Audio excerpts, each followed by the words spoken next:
No, this the weekend. Gonna do some football tactics and glory today.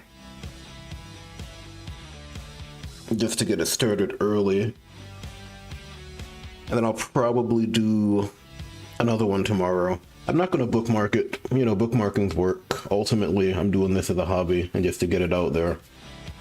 So if you're interested, you're just gonna have to fast forward or something. If you're catching a recording, just letting you know outright. Yeah, because ultimately it is just something I'm doing for fun. Yeah, we're gonna jump back into this campaign. You know how it usually is, pretty casual. Getting feedback for Creo Team.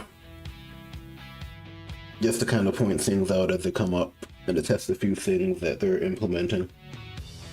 So far I've kind of spoken to them about it, and it looks like what they've implemented is working out as expected in terms of a lot of the on-field interactions and whatnot. Like, the game is so complicated that catching a lot of this stuff can be difficult in-house, I'm sure. Especially since they tend to play it in different ways. I think Cos was actually saying that among their team, they all approach it in different ways, so that's nice. They have the variety there. But getting additional feedback is always useful, I'm sure. Anyway, let's get into this. Let's see. We're going to take a look at everything that's happened. We're now in the second league, I believe. And we're starting a new season. So we're going to go through what's happened here. We're renewing the contract because we completed the objective early. Our objective was to promote to the second league in like 3 years, I think. And we did it in 1 because we got it pretty late in the day. So that's good. And then the assistant coach is giving us information as you'd expect. We're also getting Atkins back from loan. So you can see he actually got 3 levels, which is not bad. That's 9 extra attribute points. I didn't have to use him myself. And he participated in 10 matches, which is also really useful, really good. Let's see. I'd probably put the number in green personally. It's something I've been learning as I've been like creating my own documentation for work and whatnot. You know, people generally don't have the attention span to read through all the text, even when they're getting paid to do it.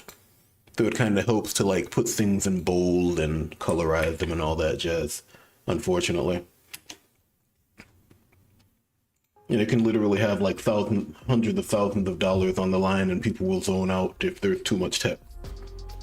So in something like this, it would probably help to have the important bits stand out. So like probably 10 bolded or in another color or something. Probably bolded because, you know, color blindness is a thing, just to kind of make it stand out. Yes, that'd be a good idea.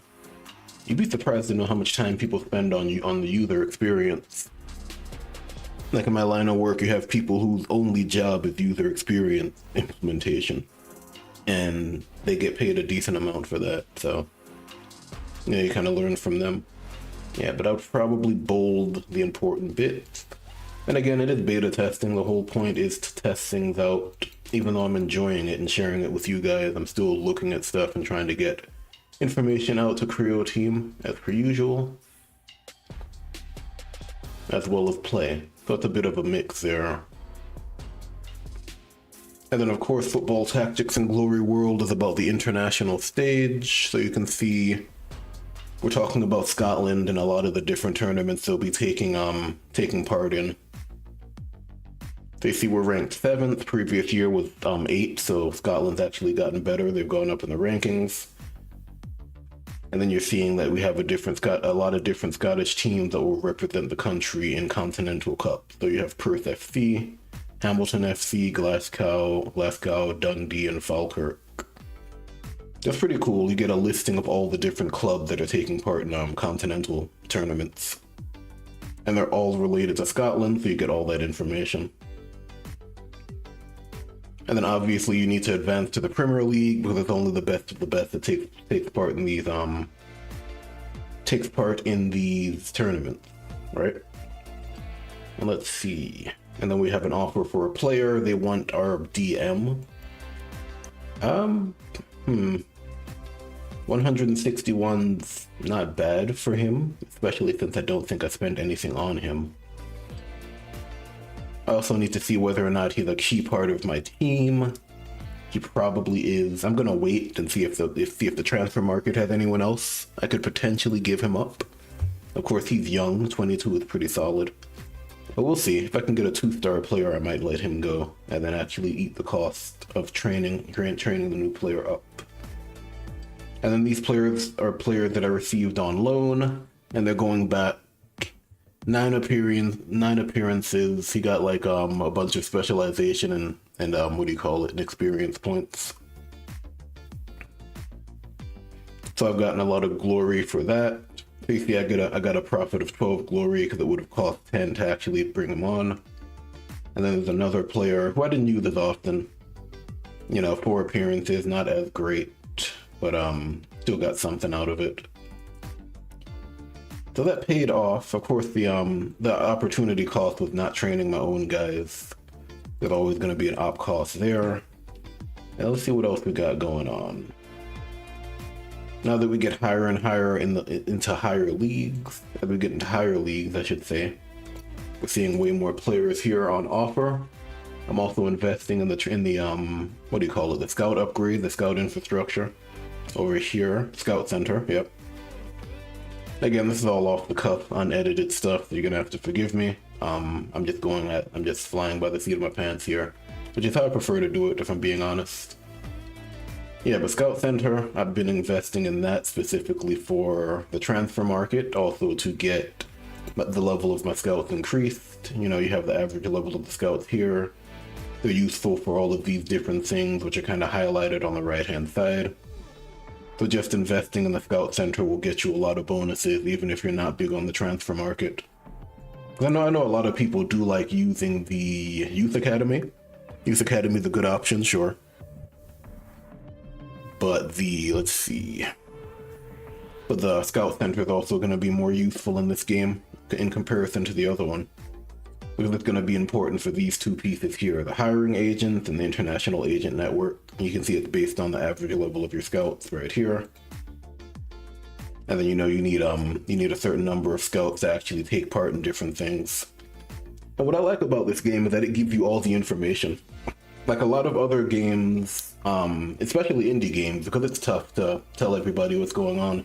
A lot of them rely on like word of mouth learning. So generally you have to find someone who's an expert at the game, and then the expert has to be willing to teach you all these different things. I like this game a lot because all the information is there. I remember when it didn't have this information, so I know exactly how much work it took to get it all in. But I think it worked out because this game has a lot of stuff going on, and to be able to just jump in, you don't have to talk to anybody. You can figure out literally anything going on. It's really nice. It is a lot of work though, Footballopedia, and then the way they did it, it's not just like a simple notepad or like a PDF document. It's actually a directory with links and stuff. So it was really well done, I think. And then it's in different languages too. It's not just in English. Obviously, it's going to be in Ukrainian because that's the native game, the game's native country. But it's in a bunch of other languages. I know a lot of that has come down to like community support. I know a lot of different guys have done translations for it, but they've done a pretty good job there. But yeah, going back to the Scout Center is going to be useful for these things as well as just the general boost that you get each scout that you set up. Going back to my campaign in general, and again, I'm going to be jumping around from place to place because we're talking about the game, we're talking about how it relates to the current game. Because a big part of this game is a big part of selling this game is kind of showing how it's different. Well, let me get my thoughts together. It could easily be misconstrued that it's like a reskin of the last game, so it's really important to have someone kind of explaining why it's different. So I'm going to be comparing it to the first game a lot because I think that bears relevance. And I'm also going to talk about what it does on its own. I'm going to talk about what's going on in terms of my campaign and all that stuff. So a lot of different thoughts. But I'll try to preface them at least with an explanation. But yeah, transfer market. I got an offer for my DM. We're going to go back to talking about this campaign. It's 161, but he's a core piece of my team. If I look at the team. Since I don't have a lot of defenders back here, I do need the DM. just simply because I only have three defenders back there, so he's actually important. So in this case, I might actually look at the transfer market, see if there's anyone else here. As I was saying before, as you go higher and higher into the higher leagues, you know, the top leagues, you get better choices in the transfer market, which makes sense. Since I'm in Europe, and right now the new game only has football and culture, it's really for Europe, and then maybe 2 in South America. Europe is really where most of the cultures are. You're going to start seeing more football and cultures in the transfer market. So I'm in Scotland, we have planning ahead. Every Scottish player gets this. So it's really going to be worthwhile to get players from other countries just to get different strategies going, you know? So for example, I have an English player, Full of Love, who is a winger, I believe. And since he's an English player, he gets slide tackle for free, aggressive physicality, which is solid. You know, of course, that makes him play different than my other wingers from Scotland. It's going to be a different strategy with Allardyce versus Full of Love, of course. And then if I look at these other players here, we have someone from the Netherlands. This player is actually pretty good because the Netherlands bonus is specifically for universal classes. And, you know, he's a universal class, so he's going to be very expensive, as you'd expect. He's almost a million pounds or euros in this case. You know, since we're in Europe, why not? Yeah, he's almost a 1 million though in terms of currency, so he's going to be really expensive because he has a really good footballing culture that also ties in well with his class, so he's making full use of it. So every stat he has is going to be increased by 30%, which is really going to be most useful for defense and control, obviously, especially as a defender. So they're probably the most important stats for a defender. And then of course you can tell that he's leveled up quite a bit. He has level 3 head play, which means he's been training up for quite a while. You can also see he's a 2-star player, which means he's pretty middle of the road here, in between like the bottom of the table and the top of the table. So I can understand why he's 1 million. And then I can check his career as well, which is also really nice. And I can look at this and it will tell me that his interest is at least average, if not high. You know, he's played in 24 matches and 16, then he was probably injured here. And then going down here, he played in a few matches. So he probably has like average level interest. That's pretty cool that you can look at all of those different things and you can figure out why your player is worth a certain amount on the transfer market. And it's also important because it kind of tells you how you can get your players to a similar level, you know? I have a bunch of players and I want to kind of get them ready for the transfer market too. It helps to know what can get a player's price to go up to this level, really. Yeah, but he's expensive. This guy is also fairly expensive. I mean, he's older, but he's a fully trained up center midfield from England, which means he gets aggressive physicality, which means he's getting slide tackle for free. You can also see that he has level 3 rainbow feint, which means he's been playing for quite a while. He's also level 40, so he's almost maxed out his max capacity in terms of training. Also a solid player. High control, well, high passing and high accuracy, which would seem odd, but for a central midfielder, this is actually fine, especially one with rainbow feint, because this allows him to play from just outside of the box. You know, he can play in the attacking midfield areas, and he can still make a play on the goal, especially with aggressive physicality. You know, he'll be able to slide tackle and whatnot. So really good class, really good player, also very expensive. So, you know, that stuff makes sense.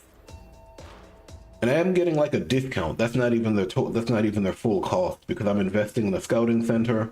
You can see down here, every scout upgrade decreases the value of the footballers by 3%. So, you know, as I invest into the scouting center more and more, you know, I'll be paying less and less on the transfer market over time. That's another reason to invest in the scout center. And there are a couple of good reasons. That's another one. I'm gonna send scouts out because I tend to do this to get a bigger picture. And I'm gonna go ahead and say I'm gonna request more money. I've requested more for the footballer. You know, I get to see that there. Another thing that I like about this game, I know a lot of people are big on the strategic aspect. They're not a huge fan of the tactical gameplay. I like this game because it's two different games in one. If you like the tactical aspect of the game, you'll enjoy playing on the field. If you don't like that, you'll get a lot of stuff going on with the strategic aspect, the managerial aspect. So you can play this entire game by just handling the managerial decisions, and then when it's time to play a game, you just click sim or something. Or you can even watch the AI play. The AI is pretty good in this game.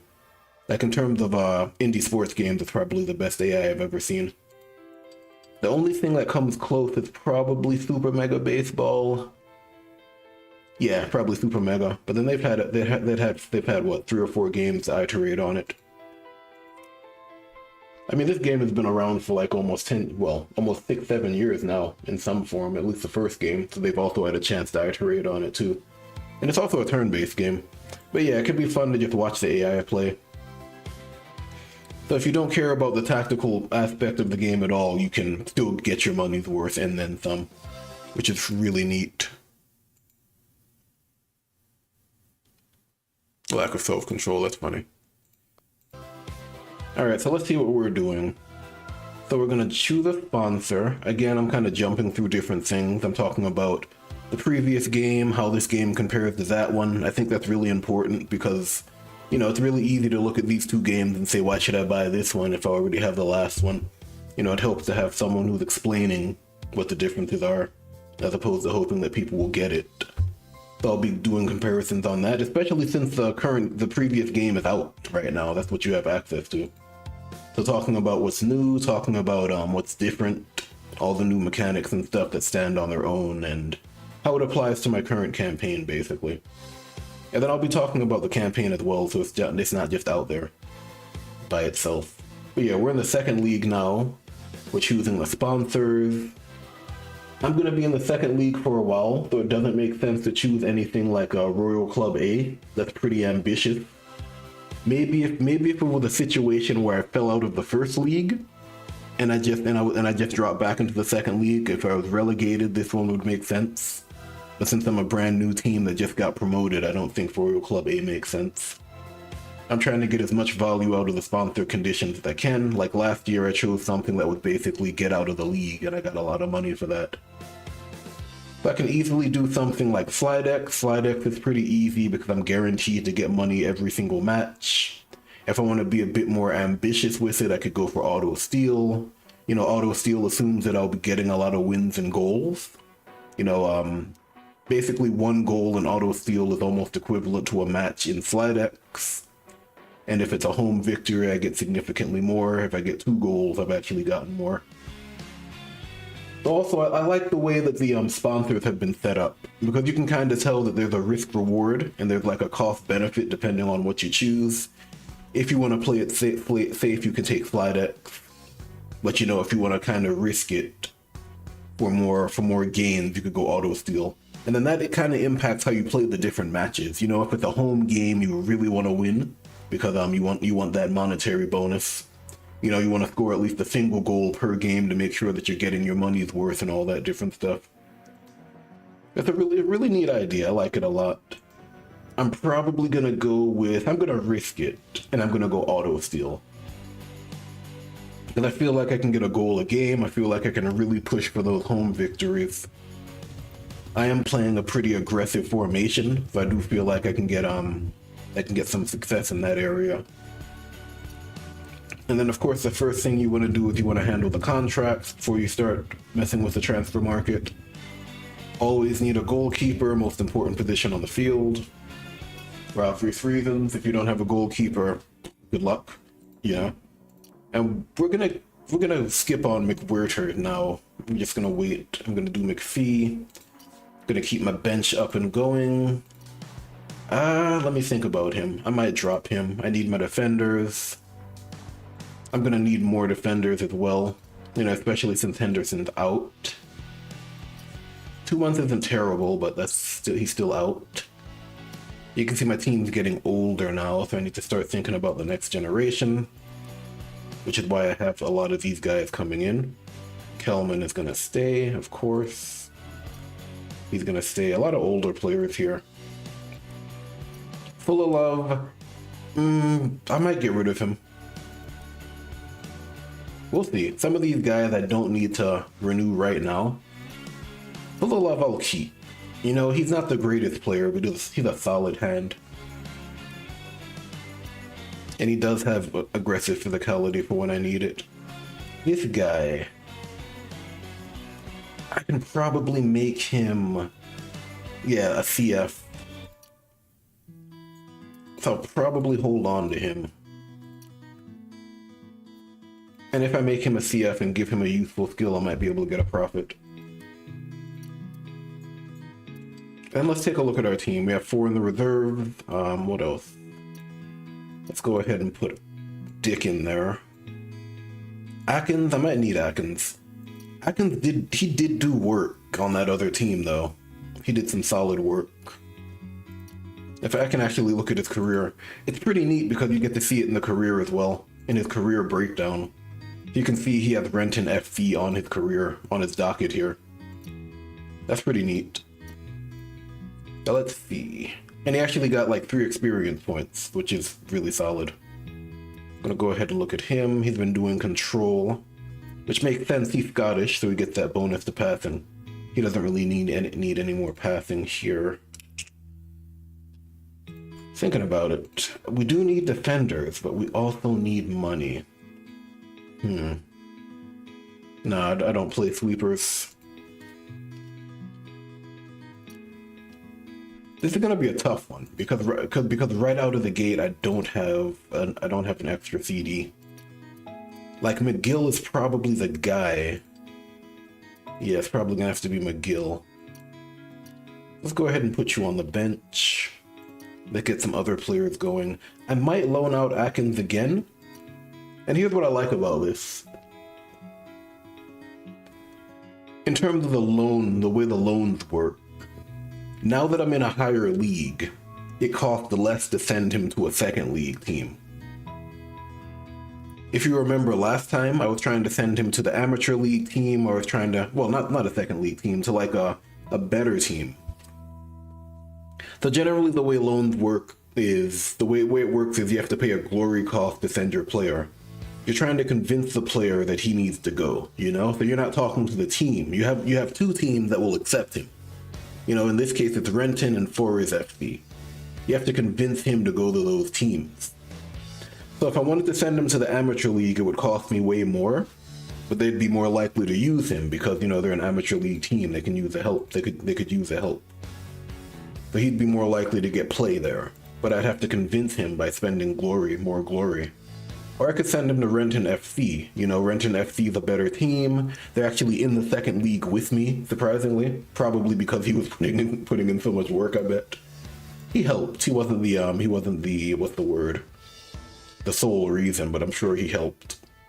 Yeah, he'd be happy to go to Renton FC again, and it would be a cheap cost. But the fact that Renton FC is so good, it kind of tells me that they may or may not use him. So there's a risk when you send them to better teams. Again, there's going to be a lot. I'm going to go over a lot. This is a complicated game. But, you know, sharing the knowledge is always important. But yeah, in terms of Renton FC, they're the better team. They have better players, so they're less likely to use him. So I can take a look at the team. You can see a lot of this stuff is hidden because my scouting level is not high enough. What I can actually do here is I can go to hiring agents temporarily, and I can say, give me information on 2-star players, you know, for a month, for example. Just to get initial information, because I don't have my infrastructure improved yet. Now you see that information there, 1-star and 2 stars. And then if I go back and take another look at this potential loan, I can look at Atkins, I can say loan him out. Then I can say maybe I can take a look at their team, get a breakdown, I can see this is what they're fielding. You know, this is the stuff that they have. More important than that though, well, I can look at this, they're not very good. Yeah, but more importantly than that is this. The fact that I sent him to Renton FC before, and they used him in 10 games. So like, I know if I send him to Renton FC, he's gonna get played. Like, I know that. And it's also the second league, which means he has the potential to get way more experience than he'd normally get. You know, just based on the opposition, really. I'm actually going to send him to Renton again because he's young as well, you know. Okay, he's young. This is also a good idea, a good tactic if you want to sell players. For example, if you want to keep their interest at least at the average level, you can loan them out, and then you can kind of get them playtime somewhere else, and then you can sell them and say, okay, he's gotten some type of what's the word? He's gotten some type of interest on the market after being loaned out and having a good season. I'm gonna sell him off, and you see it happen in football all the time in the real world. Like someone will have a really good transfer run or a loan period run, and then another team will come and make a request for a trade. Sometimes it's even the same team that they were loaned out to. That's pretty cool. I'm gonna loan him out to Renton FC again though. Excuse me, just because I know they'll use this guy. And it also kind of frees me up. Now I don't need to worry about getting him into the mix, you know, because sometimes it can be hard to train up your players. You have so many different players that you need to keep track of. You need to think about the future. You need to think about your current strategy and all these different things. Being able to loan a guy out to another team and get him trained up in that way is nice. Like, obviously you'll lose access to him for a while, but you know, the benefits I think can be really worth it. Yeah, but I'm gonna go ahead and get ready for this next game now that we're here. I would still like to, I'd like to win, obviously, but I'd like to get some of these guys trained up. So we'll see what we're gonna do here. We're gonna go next. I do have a lot of glory. I'm saving glory for now. Like, I know I could use it immediately, but also it's necessary for the extended list. If I want to buy players, it's gonna be really important. So I tend to hold off on upgrading my club infrastructure until the transfer portal's done or over. But let's get into a game now. Again, you can spend a whole lot of time just in this menu. Like, you can spend hours on this game and never get into a match. That's the beauty of it. It really does a great job of distilling what makes Football Manager great without dealing with the stuff that makes it a drag to play. You know, you have all these extra things that don't really impact the game at all, but you have to deal with it. This game is just strategy, management, you know, gameplay. I like it. That's why I've been playing it for so long, you know? I've been playing this game forever. In terms of games, I've played other games for longer than this. I mean, I'm still playing Beautiful Joe. I've been playing that game for like 20 years. I love that game though. Yeah, but it's probably one of the only indie games I've played for a significant amount of time.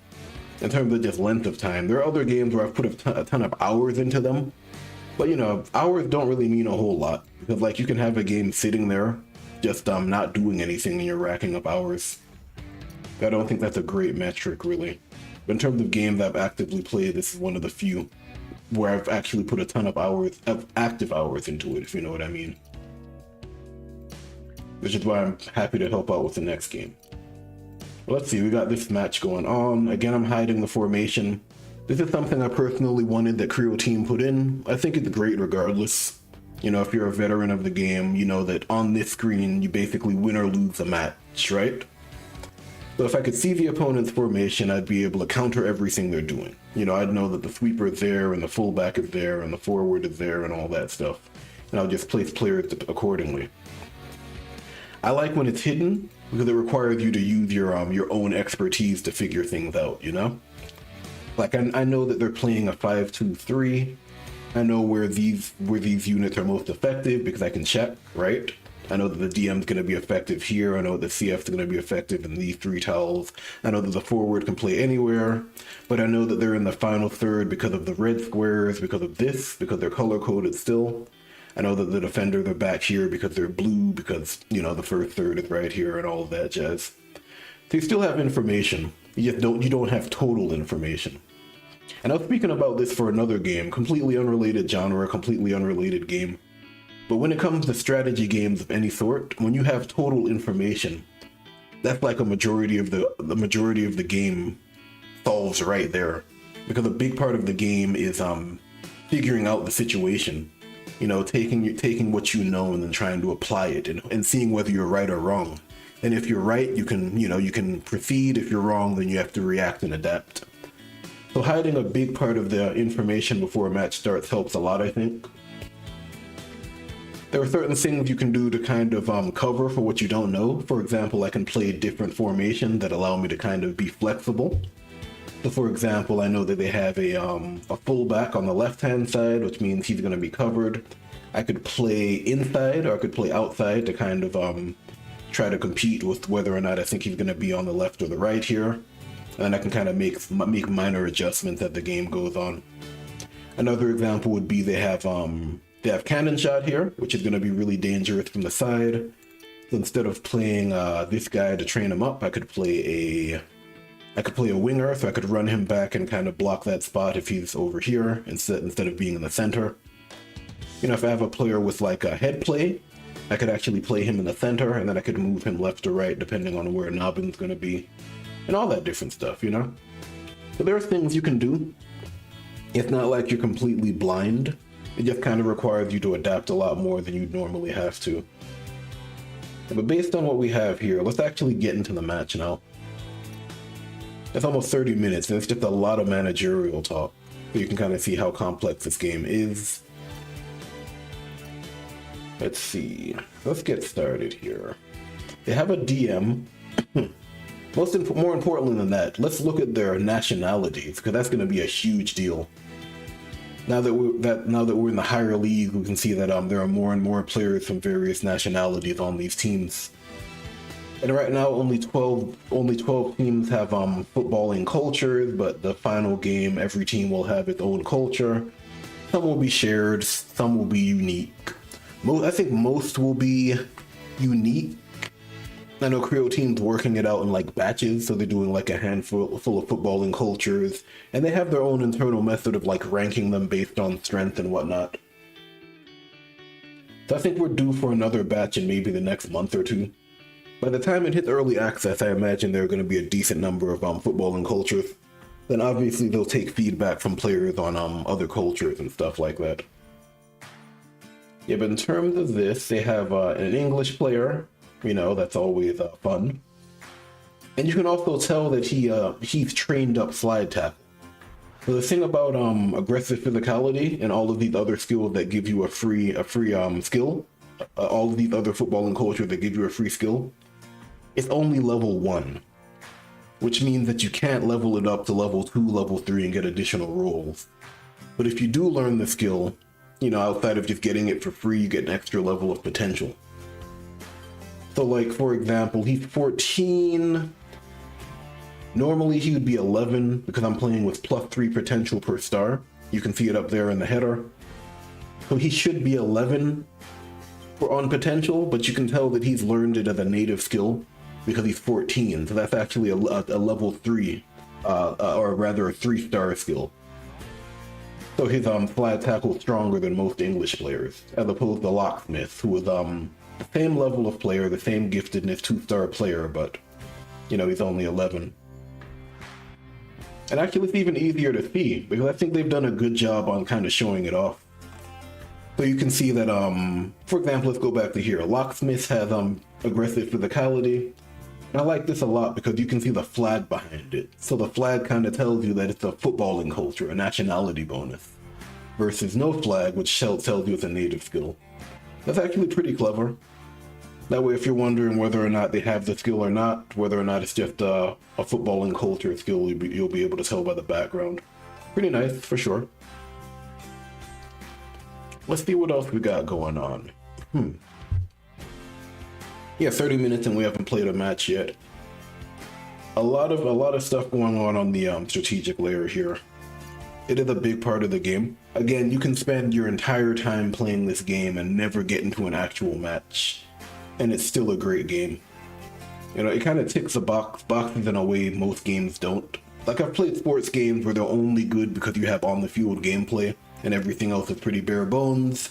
I played other sports games where all the off-field stuff is great, but on-the-field stuff sucks.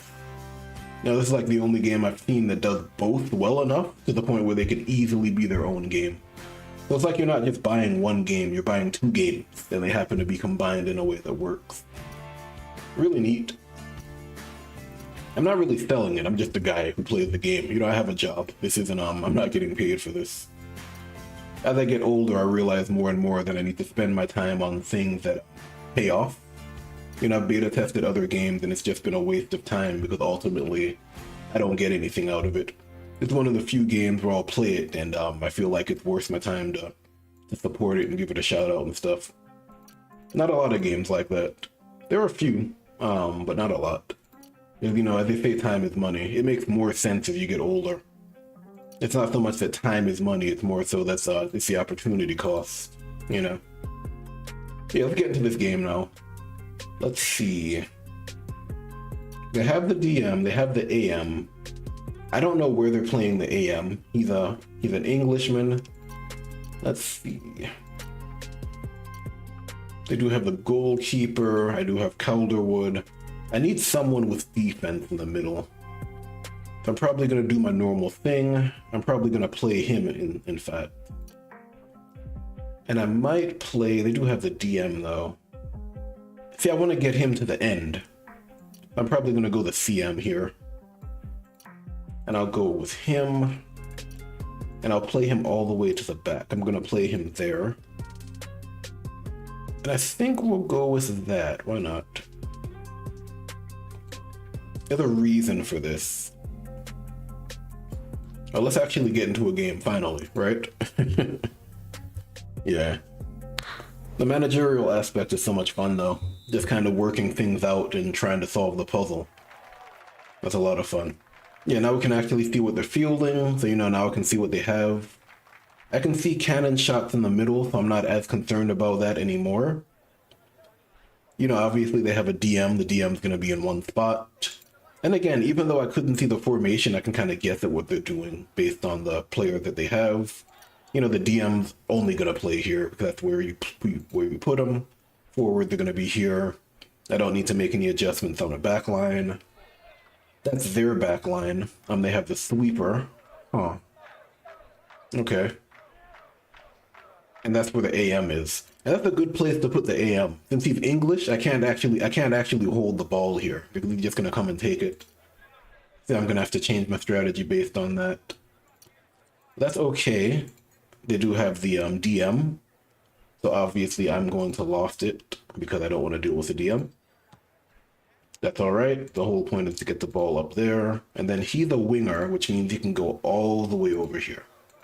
So we're going to start play from in their half. Even if they win the ball, that's in our favor. Because now they have to play it from back here. And this is why I put the DF over here. Ooh, that's actually smart. Let's see what we got. Who are you going to pass it to? He's going to go to the wing for sure. What's the best play? 1, 2, 3. He's going to go to the wing. Something else that you don't really see with the sweeper or see people talk about is the fact that the sweeper always moves based on where the ball is. So it doesn't matter if it's your turn, it doesn't matter if it's the opponent's turn. He's gonna move to where the ball is and get behind it, which is pretty cool. But yeah, I'm gonna go ahead and again, aggressive DF. I'm gonna press him. I'm gonna try to force him to make a bad play. Yeah, that's what I want. Hopefully he'll hold it. That's great. You can see the press has already gotten started. I'm gonna try to win it. It's a bad what do you call it? It's a bad challenge, but you know, if I win, I get a shot on goal. Let's see what we got. I'll try it. Yeah, that's a bad challenge. It's all right. Aggressive physicality, and he's still in position. And now he's motivated, which is huge. Because now I get a 10. Motivation gives you a huge boost. Let's see, he also has 34 passing because he's motivated. You know, if you want to see it, something that's new to this game with a quality of life feature where you can kind of bring up all the stats. So basically in the current game, you kind of have to do this in your head. You know, now you can just hit control and literally everything comes up. So I can see he's motivated. I can see he's getting that bonus. I can see that's what the total is. If there were things being taken away, I could see that. I can see his position. I can see all that different stuff at the press of a button, which is really useful because, you know, again, you know, going to the help menu to find all that stuff during a game can really be annoying. But being able to do it at the click of a button is cool. Yeah, but he has slide tackle. He's also motivated. He's getting an additional plus. What is it? I can't remember what he gets for being motivated, but he gets upgraded potential to win the ball with his skills. He still didn't win the ball though, but I get to go again because he's motivated, so you get to act again. So I'm gonna do it again, and I get a free turn. And now his turn is up. That's fine. Now he's really tired. I'm gonna cross it though because it's an opportunity, even if it's a small opportunity.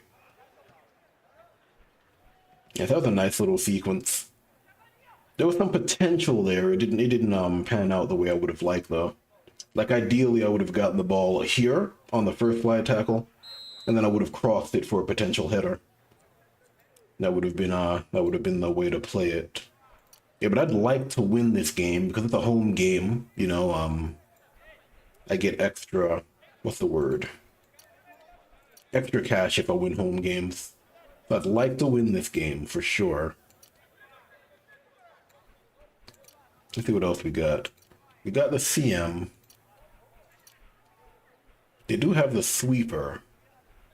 It is up to me though. Let's see. He's a CF right now. I'm gonna make him an LF. I'm gonna make him an AM. They still have that guy though. I'm gonna see if I can pull this off.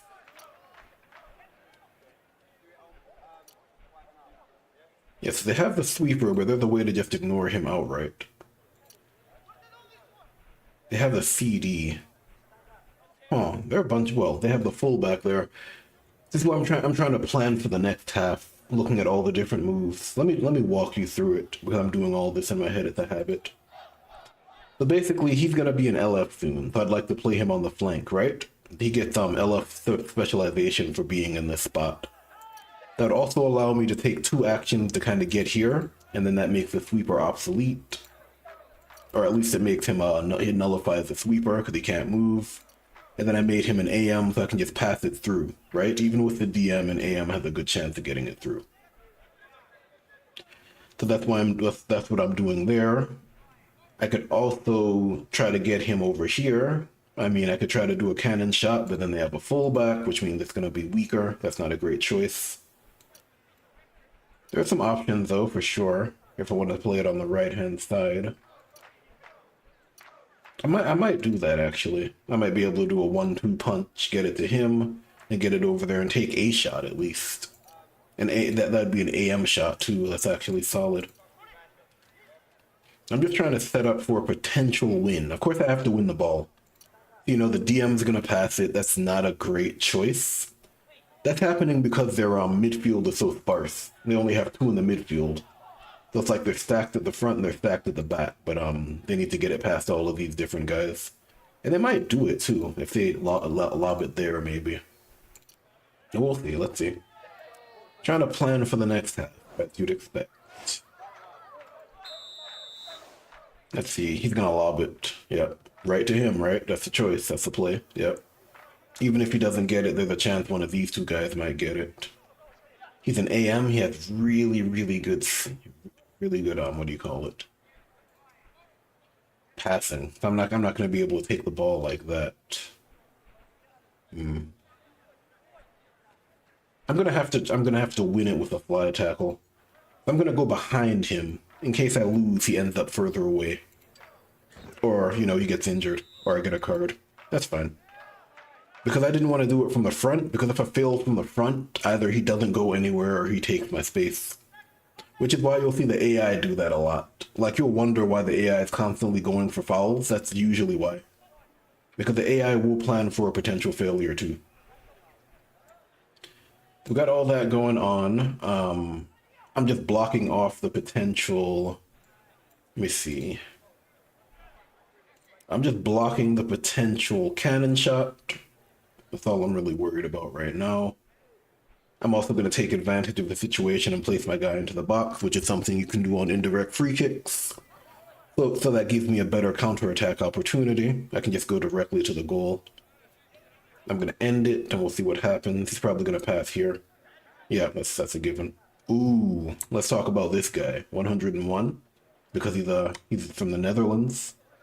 Very scary. Completely forgot about him, actually. Netherlands, total football, because of Cruyff. Johan Cruyff, I think is his name. That legendary coach, total football. Yeah, and this is a good one. 30% to all universal classes. I remember when this came up on Steam, everybody thought this was overpowered. It's strong, but it's really not the best skill in my opinion.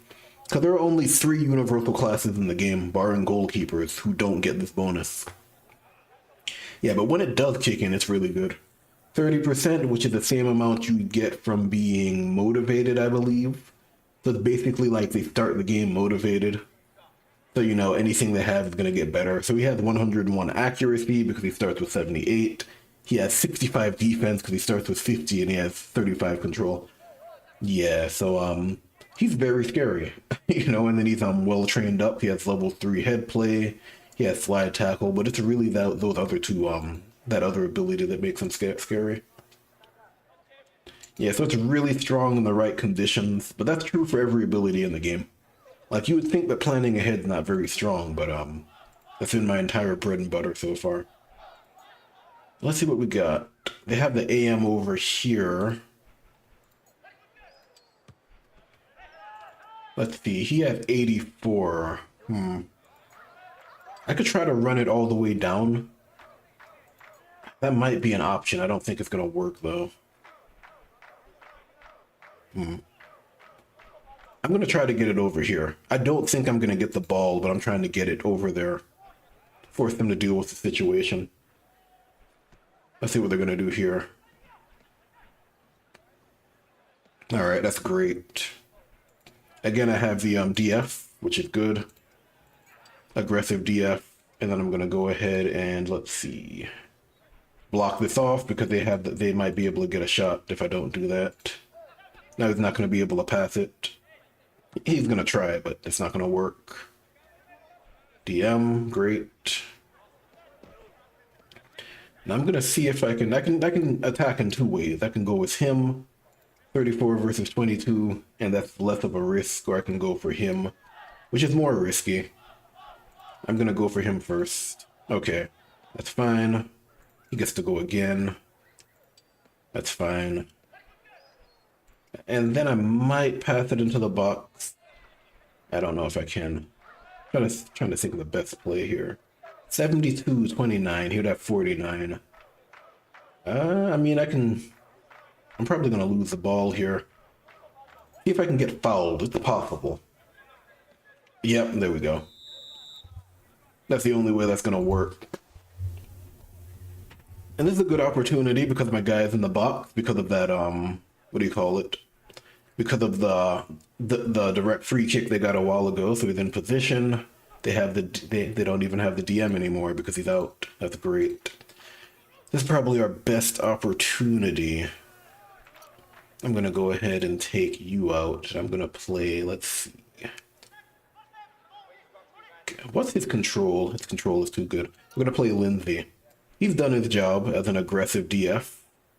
This doesn't matter unless they get the ball back. I'm going to pull my wing backs back here just in case. We're going to start kind of doing all of this. Not that it matters at this point. And we're going to do Calderwood, I think. I don't think they don't have a DF. The Calderwood as the AM. That's the ball on the flank. Let's see. I could also go for head play because I could pass it through him. But his control is so high, I don't think it makes sense, so we won't do that. We're going to play... Ooh, hello, Kelman. We have some options here, don't we? We can play Kelman there. So here's a question. Do I take the normal shot with Donahue, or do I take the cannon shot with Kelman? 113 versus 68, I can bring it down to possibly like 80 plus, so it's not in his favor. And then the corner kick is in their favor because of everybody's control. I think we'll do, let's see, and we'll play you up here just in case they keep the ball, they win the ball here. Just as insurance. We're going to do Kelman. That's a better opportunity. It's just 3. Because if I didn't do that, yeah, it would have been like 73 versus 68, which still isn't good, if we're being honest. So this is like a power shot with a better roll. Ah, 1, that's fine. We got the corner kick. Yeah, this guy is really good. Now, that was a solid strategy, though, to get the ball. They have DF, that's going to make this really hard. Huh. It's doable, though. It is doable for sure. Let's see what we got. Yeah, his control is just so high. I don't think I'm going to do it unless I get a direct shot on goal. And then they have the DF here, which means it's going to be really hard to pass it forward. So I'm going to have to cross it. But then crossing it brings its own risk, because then they potentially get another shot on goal if I mess up. A lot of stuff going on here, huh? Jeez. Gotta risk it though. I'd like to win. So we're gonna do... Let's see who we're gonna use. We're gonna keep you in. We might go for you, just to kind of get you some experience as well. And we'll do you. You can make substitutions up to the point where you select a unit and place them down. Once that happens, you can't really make subs anymore. And we're gonna do you here. I don't think it makes sense to put anybody in the box because their control is so high. You know, everybody's control is much higher than mine, so it doesn't make a lot of sense. We'll do that. Yeah, this is going to be almost impossible. And then I can't even shoot from outside because of the DF. You know, they have everything set up here. Like I could try, I guess, but I don't think it's going to work out. Yeah. Yeah, that's... Yeah, I don't know. I don't think so. Like, maybe the play would have been to put Lindsay here and then try to rainbow paint in, but he also has 14 potential because he's 2-star. Yeah, so it's just tough all around. I think my plan is to get it to Donahue. You know, fail the header right here. Get it to Donahue and take a shot. So I get 2 chances. Yeah, well, I was hoping if that happened, the ball would end up here, which is why Donahue's here instead of Lindsay. It's all right. Get some more specialization. That's the best I could do.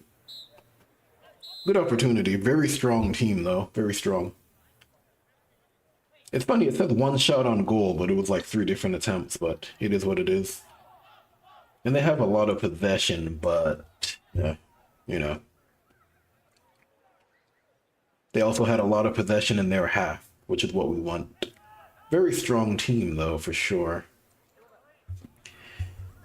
Yeah, but the bigger issue is that I didn't get any money. No money for that, because I didn't score a goal or win. A good try, though. Here we go, CD. I need another CD as well. He's 29. He's also not great. This is when you start going for sponsor conditions, because they're not great. Generally, you'll go down the fan favorite tree if you have a player like this. You know, they're kind of maxed out. There's nothing else you can get from them. You start kind of going here, or you go stamina. And then you go dedication if you're already further along it. For example, if he had 2 nodes in dedication, I would go down the dedication tree and just fill it out. You get 5 points for 5 levels for filling it out.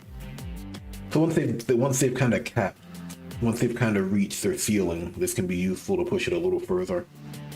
But he is a fan favorite now. You know, I'm getting extra sponsor conditions, and then I'll probably go for the transfer cost upgrade if I wanted to sell him. Don't think I'll get there in time, though, if I'm being honest. He was an acquisition I got just in case. You know, he's not a great player, but the idea was in case one of my other CDs get injured, then I'm gonna need him, and that's exactly what happened. I got a CD injured and I needed him, you know? That makes perfect sense. That's a solid game for our first third league game, though. For a pretty strong team. In this game, a lot of the time you'll be punching above your weight, more often than not. You kind of have to plan for that. Let's see what else we got going on, though. Okay, so we're getting an offer here. Also, I need to send this to Cause, so he's aware of it.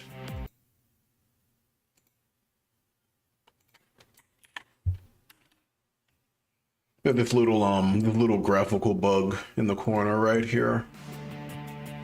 So I'll let him know about it.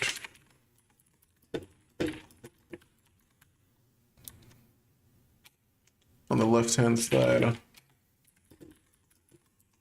Again, I don't mind helping out Creo Team. I've beta tested for other games and the process has been like a mess. It's kind of turned me off of the process. But with Creo Team, the nice thing about them is they have it together. So it's like, even while I'm doing this and other people are doing it, in office they're also doing it. So they have like a couple of guys there who are also kind of going through their own campaigns and testing things. Again, they have experience in the industry, so they kind of understand what they need to do. It's not like a first-time thing for them. So they have it organized well enough to the point where I don't feel like I'm wasting my time.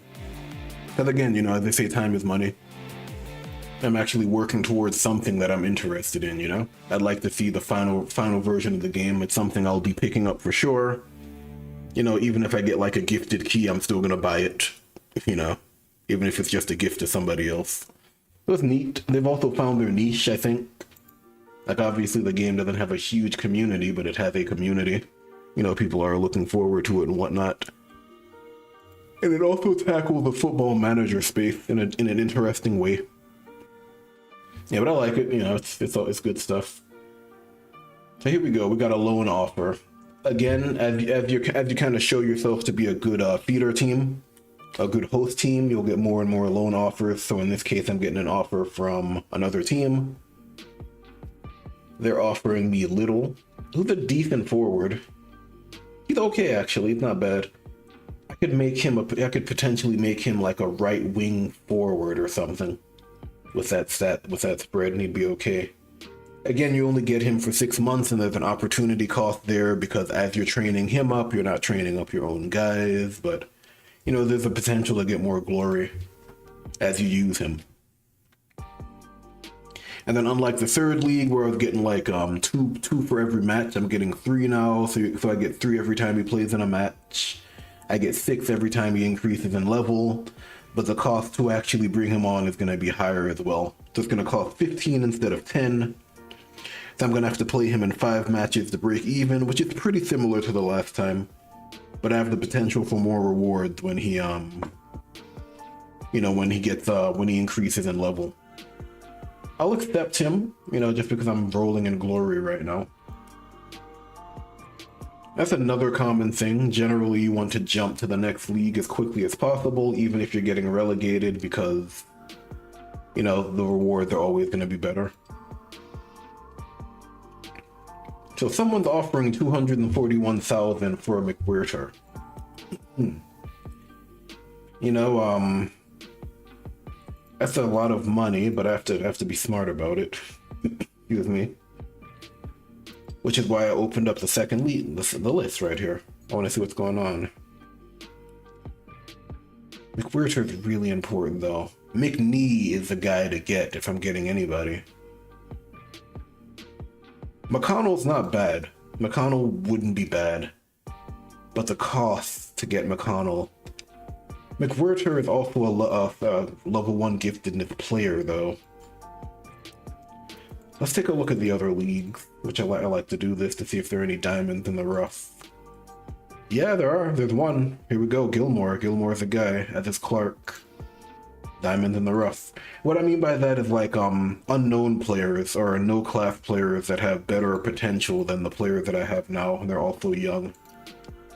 I would grab both of these guys, no matter what. You know, level 2 giftedness are also really young. They're so cheap because it's amateur league. So I'm grabbing these guys immediately. I'm gonna find juice for them because they're really good. It's no question. Okay. We'll go back to the third league, go to the second league. McNee would also be the guy in my opinion. Scarf is also solid. Scarf isn't a bad choice either. He wouldn't be online for a while, though. That's the only problem. These are all solid players, and McNee is the guy, for sure.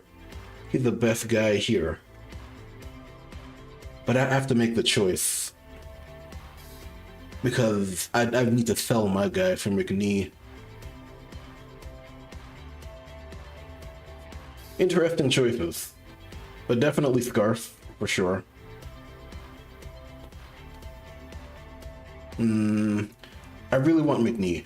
Also, the good thing is I'm not in a rush. You can kind of see right here negotiation, so these are other teams that are interested in these players.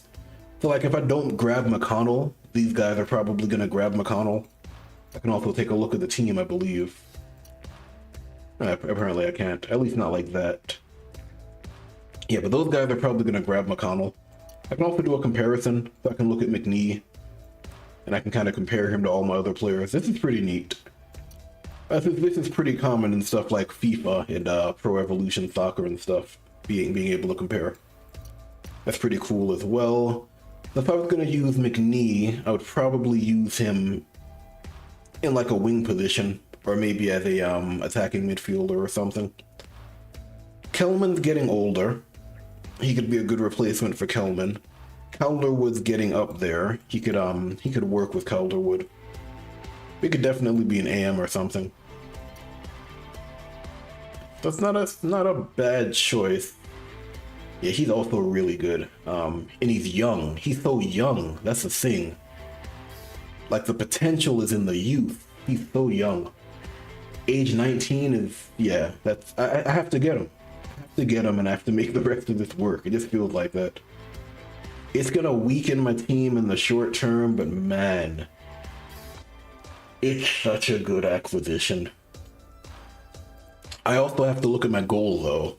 What does the president want from me? Like, can I afford to do this based on the contract? Because if I don't finish the contract, you know, if I hit the unacceptable performance, which is to get relegated from the league, you know, I'll take a reputation hit, which is a thing.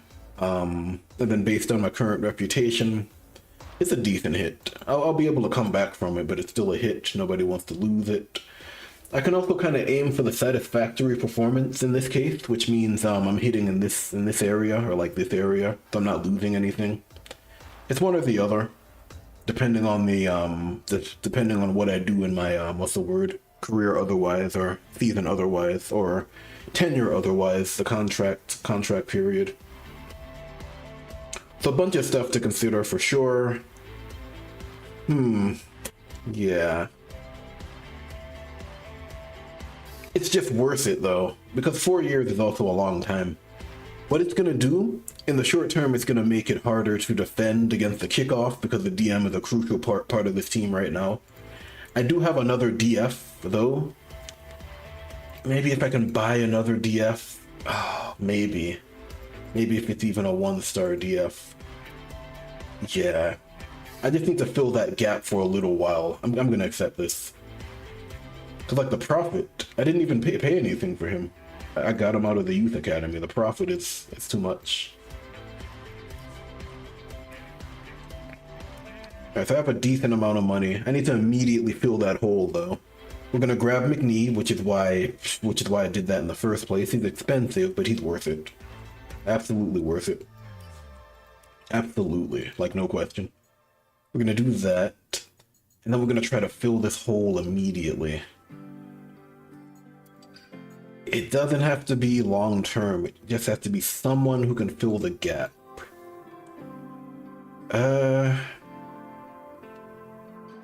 This guy is actually not bad at that job. He's also, is that German? He's also German, so he's actually pretty good. If I just need someone to fill the gap for a little while. This would be a solid acquisition. Just to kind of fill the hole I just made. And he doesn't have to play for that long. That's a great choice as well. He's also a German.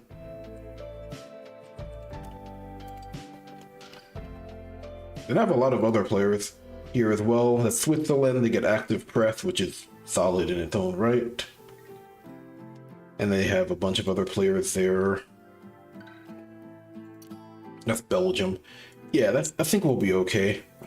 And then again, the nice thing about this game... Let me go ahead and sell some of these guys. I don't need you. Is the fact that you can loan players out. So I have McNee. I'm gonna take a look at him immediately. CM. I guess he could be a CM AM hybrid. What is he learning? We're gonna decide. Throwing in, yeah. This is the only time throwing's ever good. But on him though, it's wasted on him because he's a 3 giftedness player.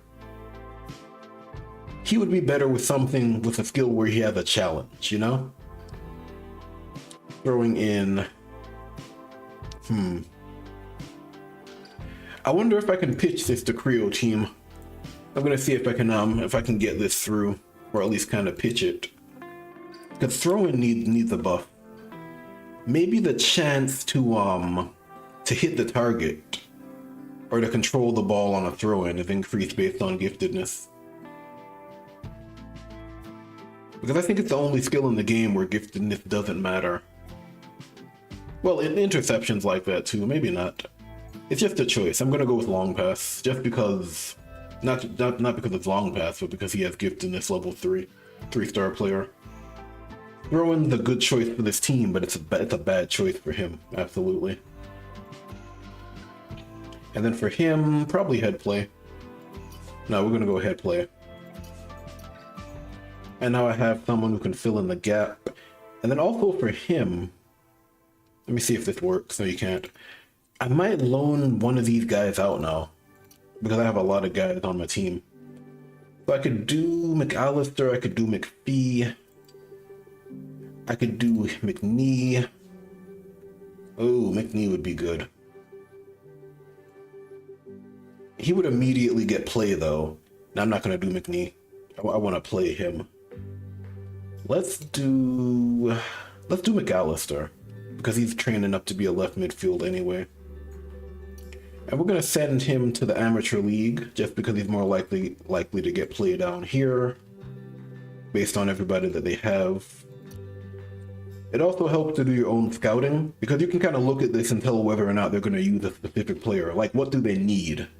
Why should they use your guy, essentially? I can look at their history. They probably want to get out of the amateur league. Milroy. Let me see. What about my guy? He has good accuracy. So do they need help at the front? Do they need help scoring? That's the question. Not really. Honestly, if we're being honest, they don't really need help scoring. They do have an AM, so maybe he could get play in that spot. I don't know. So maybe he's not the best choice. So maybe I won't send him over there. See who else we got. And it doesn't make sense to send any of these players because they're no position players. McAllister does have good defense though, so that might be enough. We're gonna send him over as well. And that kind of frees up some of my players here so I can kind of focus more on who I have. We're gonna put him in, of course. We're gonna take Full of Love out. We gotta play McNee. McNee is great. We got Little, which is a lone player. For a lone player, you get to choose you get to choose all the training and skill allocation. When your player gets loaned out, they'll come back to you and they'll ask you what you want. Of course, so we'll do that. And we're gonna want to play Little as well. We're gonna take Henderson out. We need Masters. We need another D here.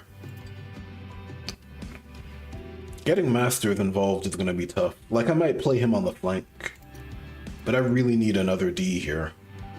Eventually, I'm gonna need another CD. That's McGill. McGill's gonna be the other CD. So let's see what we got. You're filling the gap. He's also a solid player, regardless. Yeah, he can work. He can work in a pinch. I can still do what I was doing before, so that's no problem. And then contracts. Who else do we have? Bates. I don't know about Bates. Maybe. I may not keep him. It doesn't hurt to keep him though. But we'll see. So we have Atkins and McAllister. I can immediately check Atkins. I know they're gonna use Atkins because they used him before, you know. So I kind of built up that what's the word? Built up that connection with a Renton FC, which is pretty cool. It's kind of like seeing your league grow. You know, I know that they used my guy before, so I'm basically doing what other teams do with me. You know, I like what they did with some last transfer period, last loan period. I want them to do the same thing again, and I know they'll use him. So I sent him back to Renton FC. So it's kind of similar to like what happened? Like what was it? Like 2 seasons ago, where there was a universal midfielder that got sent to me. And you know, the team was like, you've done a good job with that midfielder, take him again. And then you've done a good job with him again, take him again. So I got him like three loan periods in a row. And then I never saw him again because now he's really good. But it's similar to that, you know? So you can kind of build rapport with other teams and other coaches. It's really cool to see. Because I think in the previous game, it was really just the transfer market. You didn't engage with management unless you were selling players and trading players and stuff. Now you can kind of interact with those managers through the loan mechanic, where you're sending players, you're receiving players. You know, are you happy with how they dealt with your player? Okay, you'll send the player again. Are they happy with you? And then you'll kind of have that collaboration. And ultimately, it's still competitive because you still want those players to grow so that you can use them. I want Atkins to grow so that I can use Atkins, not so that I can send him out later, you know? The other thing that's really cool is the interest, because as they get used by other teams, their interest goes up. So if I kept Atkins and I wasn't using him and he was on the bench, his interest would drop, but that ensures that he's constantly in the mix, he's constantly in the running as a potential trade option, and that can potentially get me money when he comes back. And then it's only costing me glory to send him out, you know? I really like how they did the loan mechanic. I know it's really easy to just have this basic mechanic that's really easy to game. You know, you can take advantage of the other coaches and you can get all the best picks and stuff like that. This is one of the few games that does it in an intelligent way. You have limited options. You know, you don't get to choose the team for one. You get a pick of like 2 or 3 teams. And then there's a certain risk in sending your guys over there because you have to kind of look at the teams and determine whether or not your guy would even be a good fit. So you have to look at stuff like that. You have to figure out all of that different stuff, and then you take a gamble on it. And then if it works out, you have the potential to get that team again, and it's a really cool system. Obviously, there's a lot of stuff going on under the hood. I'm a technical guy, so I could probably run through that, but I won't, because you know it's not a whole lot of fun to hear about that stuff. But it's really cool. It's a really, really cool idea and a cool system for sure. But let's see, we do have options now. Yeah, it's gonna be really tough to get some of these guys trained up. Very aggressive as you'd expect. You know, I'm also paying the price for taking little. The other issue that's gonna come up is gonna be training players, because I want to train these guys, but I also have this guy. Yeah, this is also why we now have 5 subs. You know, it's a lot. I think I've done this stream for like over an hour so far, and I've been in 1 match. But I think that's a good example of how deep the managerial part of the game is. It's so deep. Like, you can literally drown in it. I mean, I see people on the Discord and on Steam talking about it, and some of them are drowning in it. They have to get like a life raft thrown out to them, essentially. But it's pretty cool. It's really cool. There is no way I'm selling my goalkeeper. Get out of here, guys. Let's get into another match. How long am I gonna stream this? Until I feel like stopping. Again, it is a casual thing. I'm aware that editing and whatnot tend to get the algorithm to pay more attention to it, but honestly, I don't care. If anything, I might bookmark it so it's easier for people to follow and parse, possibly. I know I said at the start that I wouldn't. I might do it. We'll see how I feel about it.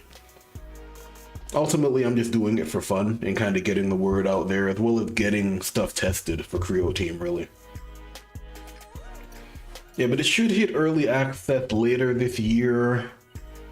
When that happens, I'm not sure. I know the Creo Team's still planning for 2024. And I think their original idea was to charge more for early access because they wanted people to actually give feedback. Because with the beta group, a lot of the time, well, let me not talk about the beta group. Yeah, but generally for early access, you tend to charge less because it is essentially testing an unfinished product. Like if you're interested, it's weird. It's weird. Let me go off tangent on that for a bit. Because when it comes to early access, you are testing an unfinished product, but you're also gaining the benefit of getting early access to a product, which is why a lot of games, if you look at like Kickstarter, you generally have to pay more to opt into beta for those games. Like you have to pay for a higher tier. But on Steam, you pay less for the same so it depends on how you look at it, you know? I guess that's really it.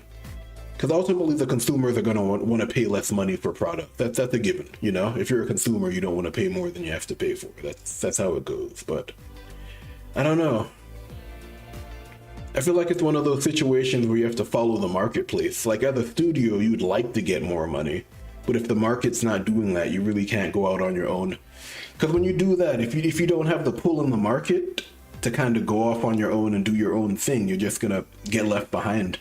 And you see it happen all the time. Like someone tries to revolutionize something by doing things their own way and they flop. Generally, they have to follow the market. So on Steam, I guess it makes sense to do a cheaper early access because that's what early access is generally like.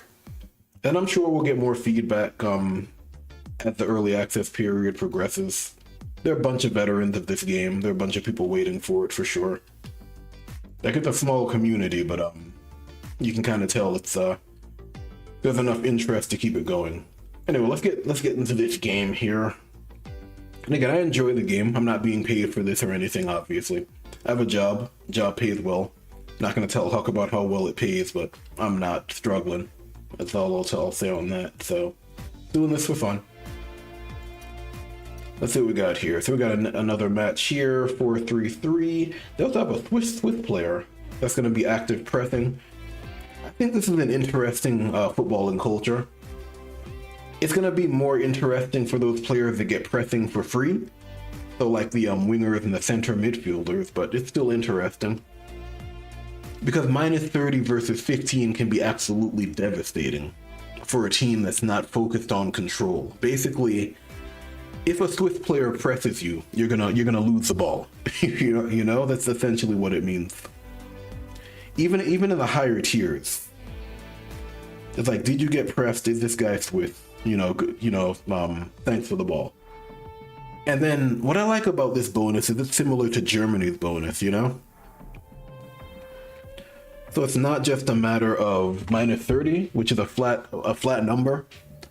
It's also the increased potential reduction.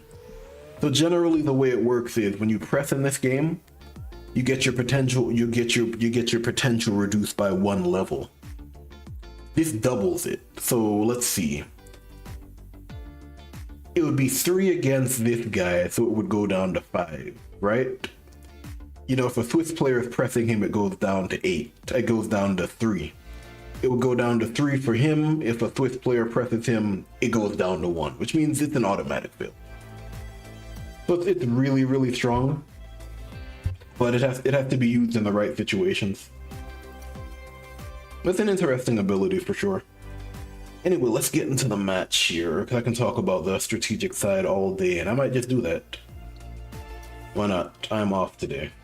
I don't mind it.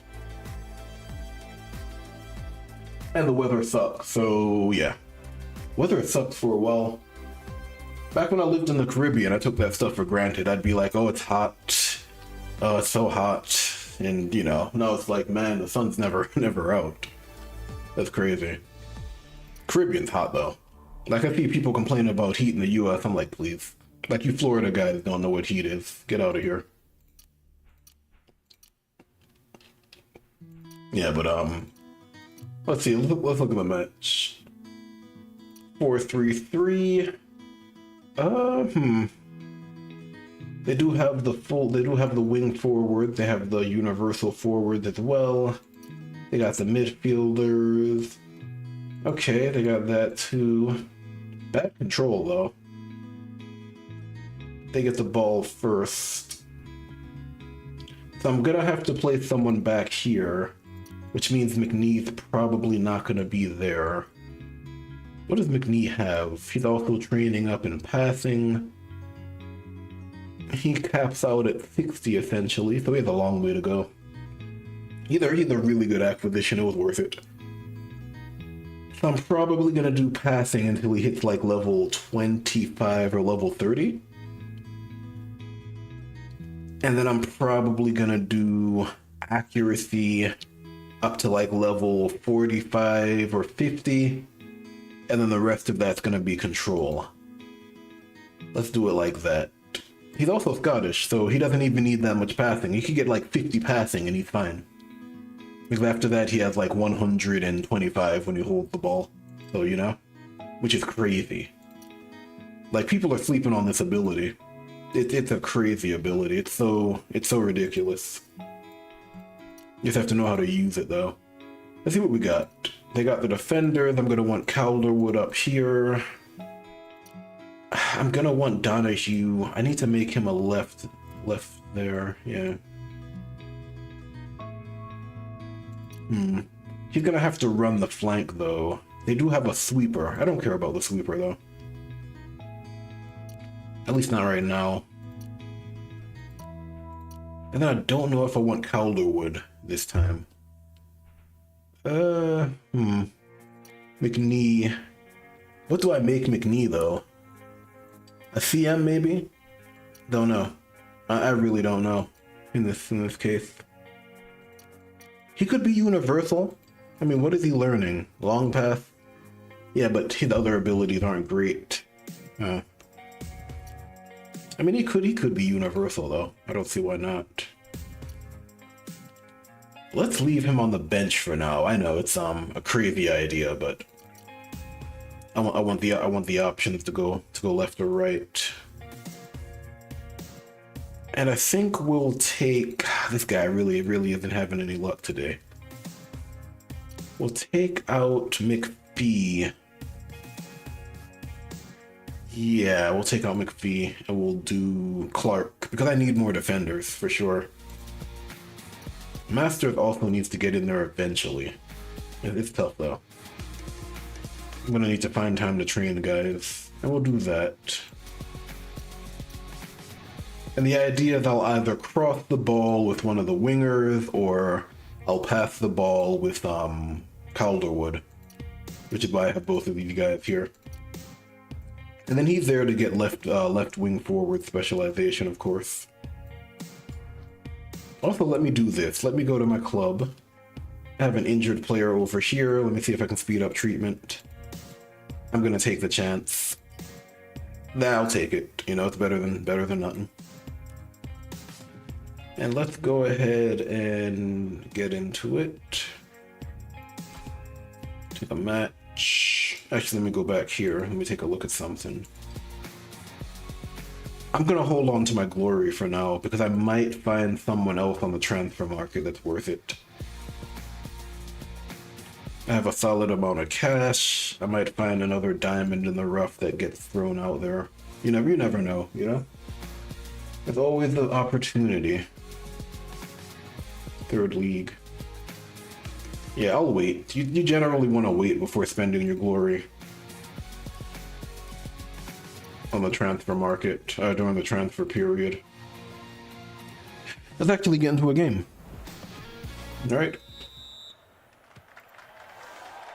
I'm gonna take a look at their players here. Yeah. Okay, that's fine. Let's see what else they got going on. Right. Again, I would love to see this thing come up before the game starts, like a match preview screen. If you've ever played like Pro Evolution Soccer or FIFA or watched football, you know, generally you'll see the lineup show up on the screen before a match starts. So it'd be cool to see that because, you know, otherwise I'm constantly just pressing the substitute button to see what's going on. Of course, that's an extra click, but it could be optional. I would say make it automatic whenever the formations are hidden. So if formations are hidden, make it like a flag. And then you have like a reduced view of this screen come up. Basically just these objects come up, you can't interact with them, and you have a click next button. You know, that could be interesting, but you know, it's not a deal breaker, not at all. Let's see what we got here. His control is amazing. He's there, so I'm probably not going to win the ball there. His defense is also pretty weak, which is why I don't want the ball down here. Otherwise, they don't have a whole lot. Yeah, and they're also all on this side, which kind of kills this entire play. But we can still win the ball. He got it. Yeah, he might lose it. Yeah, he's gonna lose it. Yeah, he's a CM. Okay. Ooh, that's a lot. Let's see if I can win the ball back. Yeah, slide tackle, please. Yeah, we got it. Now let's see, defense. What we got for defense?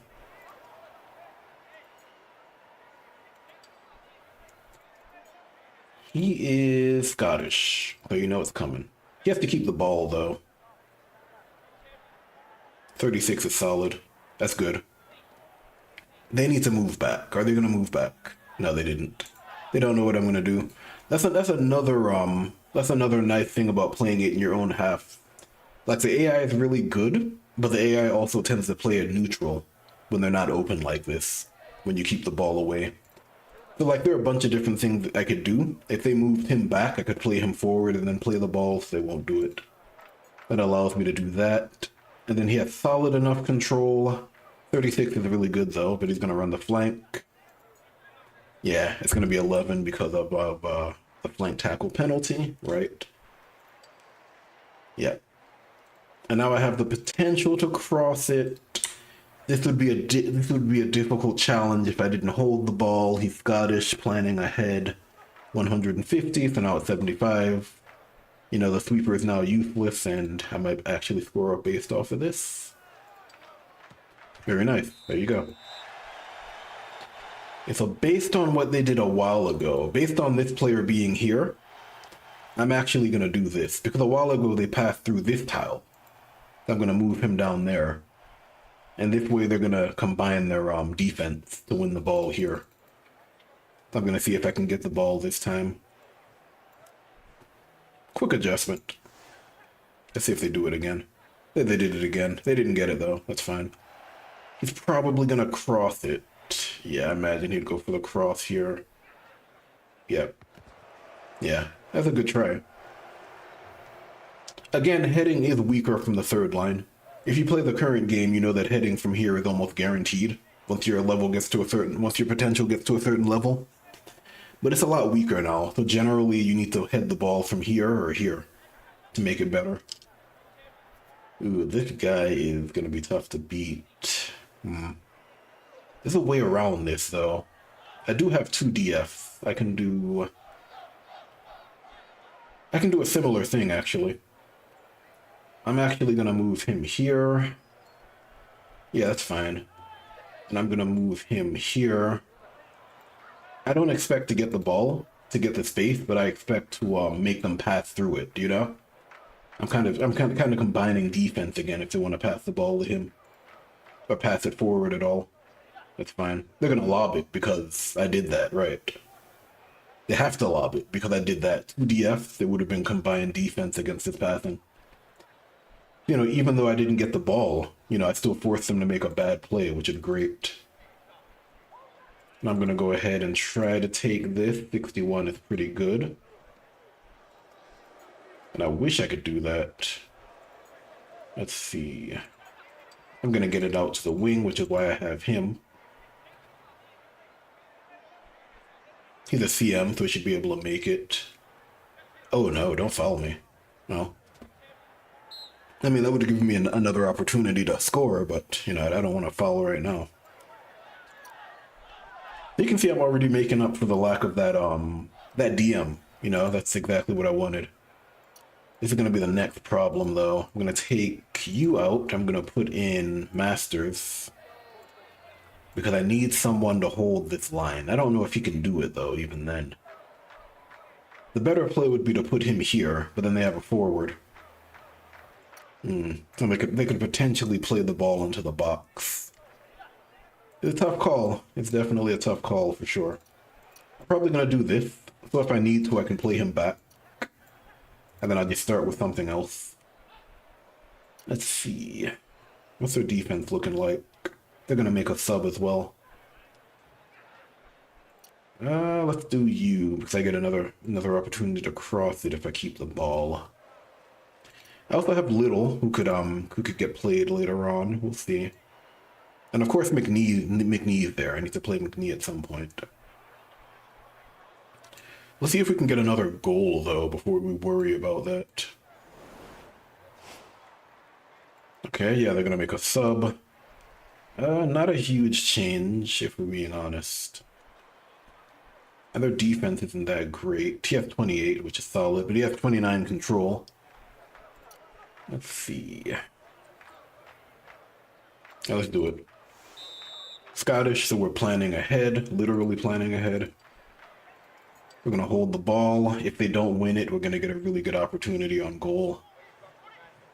Yeah, I think that's us. They can't do anything about this. They can bring him out, maybe.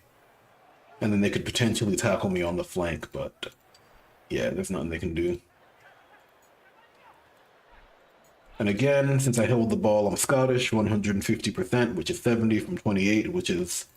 Don't think I need to tell you how crazy that is, but of course you have to keep the ball on your turn, which is easier said than done. And I'm going to go ahead and cross it. There we go.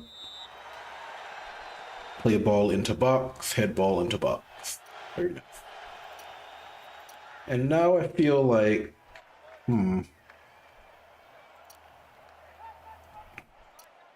I feel like I can afford to play Little now. It does feel like that. And I'm gonna play McNee. Now it's training time, you know? It's time to train. I'm confident that I can get the win here. So we're gonna do that. Like, even if they score, I'm pretty sure I can keep the ball in their half. That's not a big deal. There we go. CM, yep. There you got. Yeah, that's fine, actually. That's perfectly fine. Because I'm pretty confident I can just keep it up here. No problems. Who else do we have? Lindsay.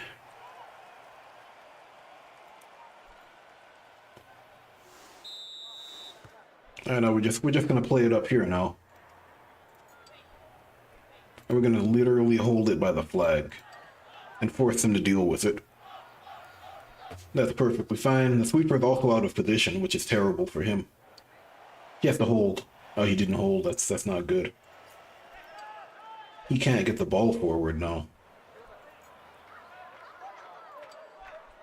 I'm also going to play Donahue there.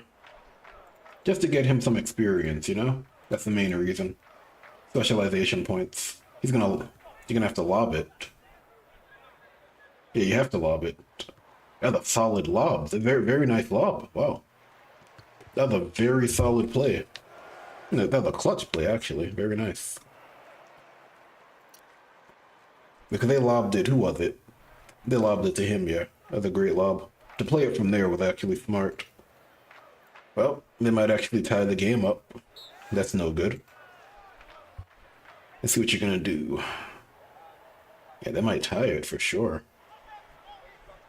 I mean, I'm gonna do the same thing I did a while ago, but I don't know if it's gonna matter. We'll try it. We'll do Masters. Masters there. And we'll do McGill here. And we'll do Kinley there. Not gonna work. McRae. They're gonna be able to pass straight through, I think. Who has control here? 93. There's nobody stopping him. How's Allardyce doing? Is he almost a fullback?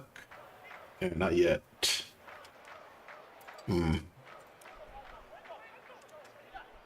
Let's see. Trying to figure out who to go with. Probably you. Just for the specialization points. Yeah, I didn't think so. Right. Oh, they gave it to him. That's a goal. Yeah, it's a goal. Well, I'll take the draw. That was a clutch play from them. Can't even be mad about it. That lob from the back was very nice, though. Long ball. Yeah, but we got 2 goals. That's more important than anything else. Every goal is a reward, really. That's a solid amount of cash. It got a level. Master's leveled up as well. That's good. We got some specialization points. I really need to make him a fullback. How old is he? 31. Yeah, ideally he would be a fullback. That'd give me some more defense on the edges. We got Little got some experience. He also played in a match. Master's got some experience. He's very important. McNee got some experience. Also important.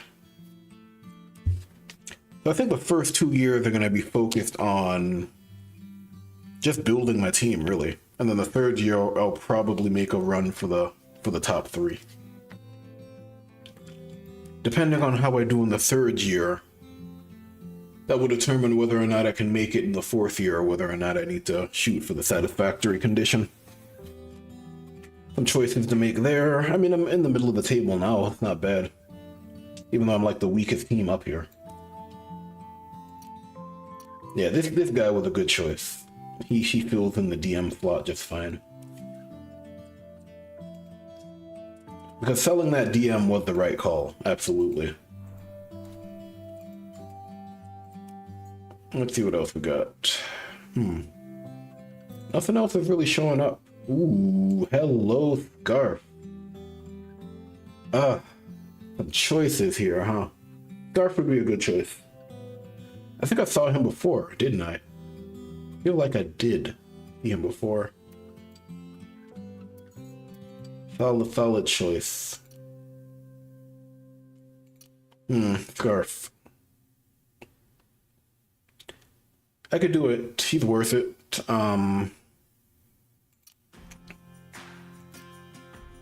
This is generally the best time to buy higher giftedness level players, or higher giftedness players, before they have a position.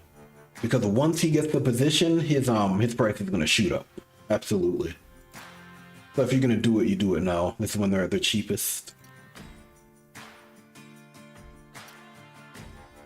Yeah, and he's also lower. He also doesn't have a lot of levels, so it's like he just came out of the youth academy. I'm gonna grab him, and then I'm gonna have to make some choices here because again I have all these different guys. I have Kelman. I feel like I should loan out McPhee. Also, how are my loan players doing? I can check that. How are you doing? Okay, he's played in 2 games. I know they're gonna use him. That's no question. What about you? Oh, they're playing him. Okay, he's getting played. Nice. Where is he? Okay, yeah, they put him in the forward spot, right. That's a bit of manual scouting. That's very nice, yeah. Because I know they're not going to use him in the midfield, but I also know that they have 3 at the front. So if they're going to use him, they're going to use him at the front. That makes perfect sense. Again, I think they did a really good job with the loan system. It could have been really easy to just do a lesser system where you're just choosing teams and controlling everything, but the way they kind of force you to interact with the managerial side of it and the scouting side of it is really cool. And it's fun because you're rewarded for all of that. Like, I did all of that stuff and planned it out, and he's getting played because of it. So let me think. If they did that for him, would they be willing to do it for another player? Because McPhee's also a similar type of player. He's also an accuracy-minded player. So would they take McPhee and play him at the front too? Because now it's obvious that's their strategy. Their strategy is to have like a strong front 3 that can press the goal and attack. So if I look at their team again, this is like all manual scouting. Like they have a front 3, so obviously they're trying to get goals here. They're trying to score. They're trying to press the opposition. These guys are going to be good for that location. So if I send them McPhee, they might get rid of Muir and put him on the bench. just for the better player, better opportunity. And then they have 3 players at the front, which with a really good accuracy. So this might actually work out. Especially since I have a team that's constantly getting more and more talent that I'm gonna have to train up myself anyway. I need to send my players somewhere, you know? So like I need to send players out on loans now because I have a lot of potential stars here. Or potential players at least. Yeah, so that might work out. I don't think you'll see it immediately. I think you have to play at least one game or have one game go through before you see the impact they have. If I'm not mistaken. Yeah, so McAllister's there because they haven't updated it yet. I feel like they're going to take Muir out and put McAllister there. We'll see. And then I have to do work over here because I have better players, but I need to spend the time and put the effort into making them, making them contenders, really. Let's see, who am I playing against? They have, ooh, that's 6-2-2? Yeah, that is 6. So they're kind of sparse there. That's a front. They do have slide tackle though. They have Ellis. That might be enough for them. They have Ellis at the front. They have a fullback on the right, so I'm gonna actually do Masters here. You would think Clark would be the play, but I just need another defender. So I'm gonna do Masters first, and I'm gonna get these other players involved. I'm also going to do, let's see, McNee. I'm gonna make him a universal, I think. I'm gonna do universal. They have a sweeper. Let's see, I'm gonna do Calderwood. Garvey, okay. I'm gonna put him on the bench for a little while because he's older. This is one of those situations where I have to recognize that he's older, he might get injured, he probably needs to sit down. Sit down, old man, is essentially what I'm saying there. I'm gonna go ahead and bench you. I'm gonna do McNee. Let's see, Full of Love is also there. I want to train some other players right now. I feel like now's the time to do it, but I don't want to jump into it, I want to do it slowly. So let's see, Gilmore is going accuracy, which makes sense. Go control later. Scarf, I just got Scarf. Full of Love, Henderson, Allardyce. I'm still trying to make him a left wing forward. And then we have Dick. Probably go for you. They do have the midfielder though. Huh. So probably play a front-facing DF on this side in all likelihood, I imagine. I'd love to get Hani involved. He's almost there. Almost. He just hasn't been getting a lot of play. His interest is going up at least. Let me take a look at how much I paid for him. Yeah, if I can get his interest to high, I might be able to turn a profit. Let's play Hani here. Yeah, it's a bit spread out, but it can work. And then if I want to play the ball into the box, I'll have Lindsay here instead of Donahue. And then I should probably do Dick, honestly, for the head play potential. Yeah, so let's play it. We'll do that. Yeah, we don't have any defenders though. It's a problem. If I need a defender to come in, I don't have anybody. I might want to take out Clark. Although I'll leave Clark as the defender. I'll do Gilmore. Guess I have that option. Ooh, I'm about to go get a snack or something. It's been a while.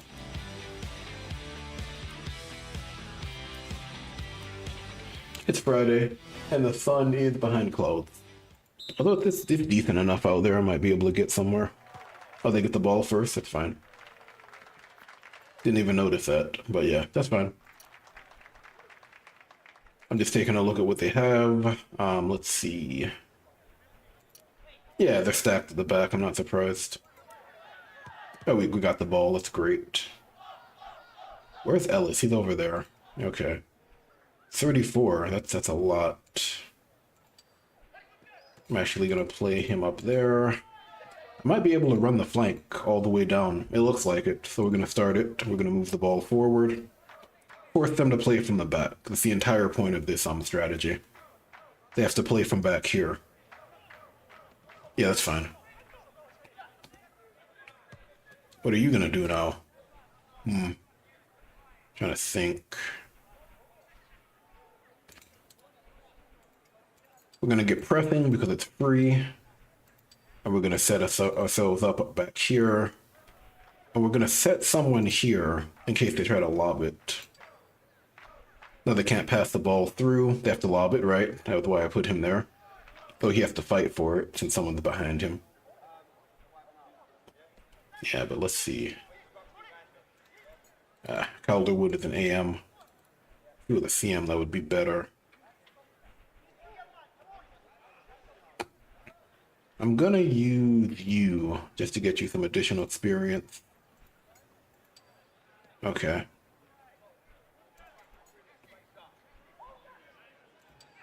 Yeah, that's fine. He's gonna try to lay off, I think. He might try to lay off. Okay, he's gonna lob it. Okay, sure. Not a bad choice. He had the best opportunity, and he had the best accuracy. And it's hot today, so it's tougher for them. Let's see. They're gonna go for the shot. 34. Gonna do Kinley. We're gonna block with McRae. Let's see. Let's think about it. We're gonna do Kinley here. Then we're gonna do McRae. And then we're gonna do Calderwood because he has high control. You have to get him out of the box. Yeah, there we go. Yeah, Calderwood got it. Right, there we go. Great. He's gonna tackle because they always tackle when they're motivated. Not the best choice though, because it uses energy. Now, that was solid enough, even though we don't have we didn't start with the ball. With a nice little training half there. He's tired. It's not great. Trying to figure out what to do here.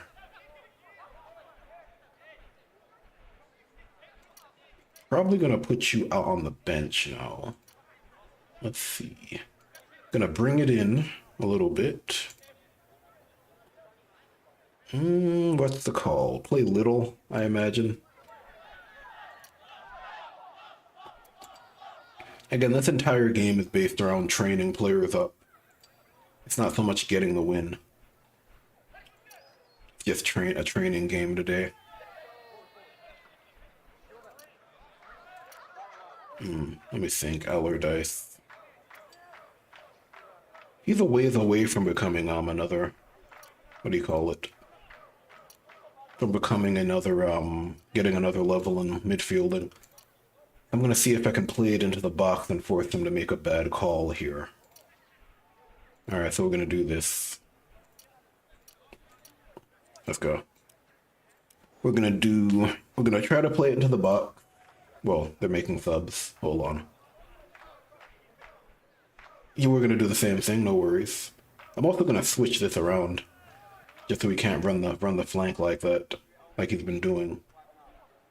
They have the DF there, which is solid. They also took out Ellis, which is nice. Now let's see what we got here. Gonna play it here. Gonna put Dick into the box, and we're gonna try to pass it in. Again, we're trying to play from back here. Let's see if I can do that. He's an AM, so it's minus 60% to stop the pass, which means he's probably fine. Yeah. I don't mind losing it. I just want them to play it from back here. That's fine. And they're playing it to the right-hand side. That's perfect. That's exactly what I wanted. Yep, that's perfect. Now I can do this. Now I can threaten in the box. Oh, of course. But he's weak though because he's tired. I love it. It's a hot day and he's been running up and down because he's a sweeper. And due to all of that, it's kind of guaranteed that I can win the ball. So that's perfect. Especially since he just held it. You know, all of that stuff coming into play. The fullback would have made it harder. You can see I'm at 1 now. But he's tired, so it's guaranteed, which means that I'm gonna win the ball. That's great. Let's see what else we got. I have some options. I can try to shoot, which is probably the best play. I can try to hold it, which would give me 47 versus 87, which is not a great play. See if I can get the corner. There we go. I got the corner. That's great. They're going to take the sweeper out. You see they're making adjustments every time. So I just have to kind of react to see what they're doing with their formation. Again, the AI is pretty smart. It's nice that the game will tell you when it changes formation, so you have to kind of look at it and react. You don't have to, but it helps. Let's see, that's what we wanted. They have the DF as well, which isn't great, honestly. Yeah, DF's not great there. Who else do we want? We'll probably take out Allardyce now. He's done his job. I also don't want him to become to get another level in midfielder. I want him to get a level in fullback. So I need to be careful there. Probably Kelman, I imagine. That is stacked. Stacked to capacity though, isn't it? Yeah, that's absolutely stacked. Donahue though. Kelman. Yeah, that's absolutely stacked. That's also almost too much, you know. You gotta bring it back. It's gonna be Calderwood on the side, I imagine. Maybe. Maybe McNee, just to get him some more experience. And then let's see what we're gonna go for here. Head play would be nice. I don't think I'm gonna get that though. Who has the best control? Calderwood would be an interesting choice if I'm being honest here. Someone with solid control. But that DF is gonna ruin it. Let's see. Yes, it's a tough one. What I could do. I could do that. And then I could do that. Which seems weird. Yeah, it's a weird one. Yeah, they're gonna do that.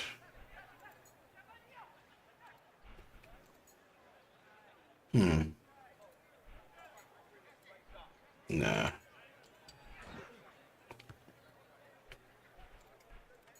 It's a slightly better opportunity. Which is why I did that.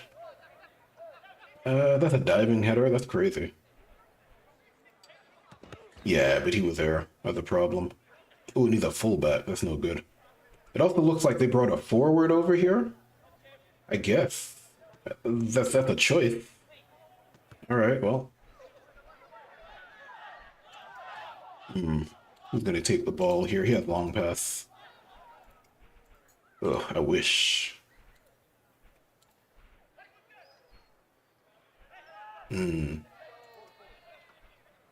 Yeah, he has decent control. He'll be fine. And they don't have the midfielder anymore. Yeah, give it to him. And he sweeps. That's my sweeper. That's how the goalkeepers play nowadays, though. You know, in lieu of the sweeper, you have the goalkeeper sweeping up the ball. Let me see. Let me do this. Let me see. Probably just press. He'll take it. Good stuff. Let's see what else we got. Yeah, McCartney. McCartney made some saves. There were 2 saves there where I thought they were going to score. Crucial saves. Yeah, but McNee's getting up there. We're going. We gotta play McNee. He's the best player I have. And he has a solid spread. He's a primary passing, secondary accuracy. And then he's third on control. So I can really focus on passing for a little bit because he's Scottish. I could probably get him to like 50 passing. And then once he's at 50, I don't need to touch it again. And then I'll probably just go accuracy until he's like, I don't know, probably just go accuracy at that point or control, one of the two. But yeah, that's what's gonna happen is passing's gonna be his secondary stat. The accuracy is probably gonna be the primary. Even though like behind the scenes, his preference is passing, I'm gonna switch it around because he's Scottish.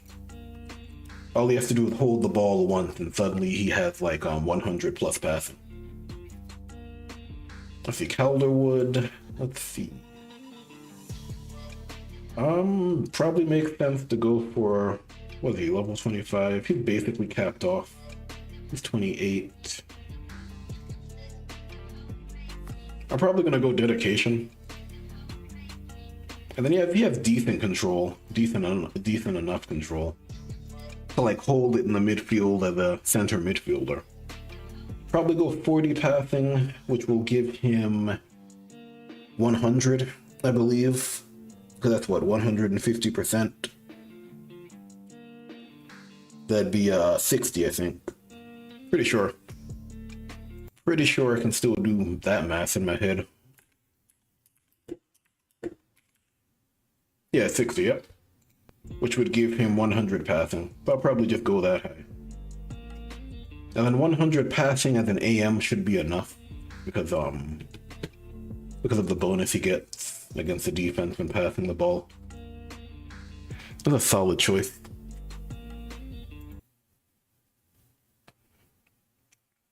Does it disappear? That's why you gotta love Creo team. Like, what time is it in Ukraine? Number one, it's Ukraine. And what time is it? Well, it's the evening, so that makes sense, and it's Friday. Create your World Cup mode. And of course, they're constantly pushing out updates. Of course, the size of the updates are gonna vary. Yeah, now they're asking all the right questions. I like it because you can tell they have a development background. Like it's obvious, you know. They don't have to tell me that they have a development background for me to see it. It's just so obvious. Like they're asking the questions you would ask when you're trying to get as much information as possible. It's good. It's nice to see. That. Let me answer this. Getting real-time feedback is always nice.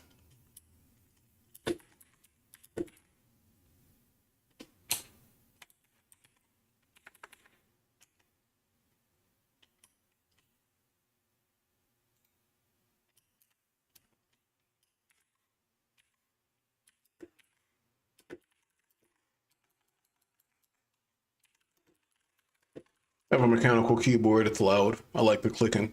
Reminds me of typewriters. And it's easier to clean and maintain, honestly.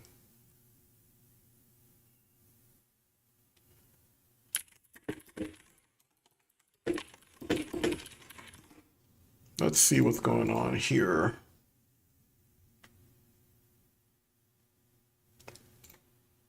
No.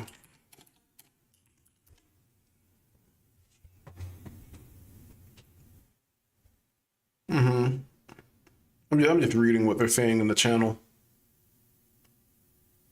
Yeah. The variables. It makes sense. Like I do software engineering for a living. You'd be surprised to know what one variable can do to your entire code base. Which is why it's generally important to design it properly, you know, to architect it properly. Like you want to make sure that when you change a variable, you can easily link that one variable to all the different parts of the code. You don't want a situation where you change it and now it's breaking things in different areas and you're confused. That's generally bad architecture, which is unfortunately pretty common in the software development world, but You know, that's generally why you spend so much time doing all this crap before you start coding. And they're talking about it right now. Yeah.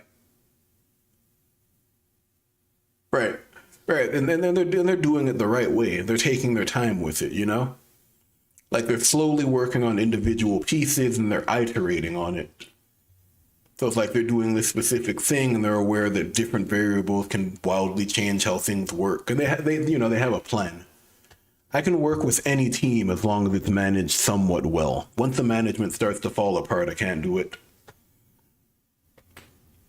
Because then it's like you start asking managerial questions and then you just get fed up with it. When it comes to work, I'll kind of just shut up and deal with it because I'm getting paid. But when it's like a volunteer thing, I just move on. I guess as I get older, I'm learning that, you kind of have to spend your energy wisely. If it's like a voluntary thing, you have to know when it's time to walk away. I've been getting better about that as well. Like, unless you're getting compensated, life lesson, unless you're getting compensated for it, and it's not something that directly benefits yourself, don't put too much energy into it. Like, if it's not for family or something, then, you only have so much energy and so much mental capacity to spend in a day. Mental capital, I guess you can call it. Yeah, but that's why management's so important. Even when you look at like your day-to-day job, no matter what you do. That's why the manager, they're getting paid so much more than the other employees, because they have to handle all of that stuff and they have to trickle it down and, know how to parse it out and how to handle the different situations and all that stuff. As well as like the people skills and dealing with the different personalities and all that jazz. So like when it fails at the top, it just fails completely. Yeah, so that's another reason why I won't go into management. That stuff is for the birds, Give me the senior stuff, give me the architecture stuff, give me the high level stuff, but don't give me the managerial stuff. No, thank you. Like I have enough gray hair already. I don't need to go completely white. Again, I'm reading the thing here, so it's kind of slowed down. Uh-huh. Okay, yeah, okay. World Cup. So I guess next thing I'm testing is World Cup.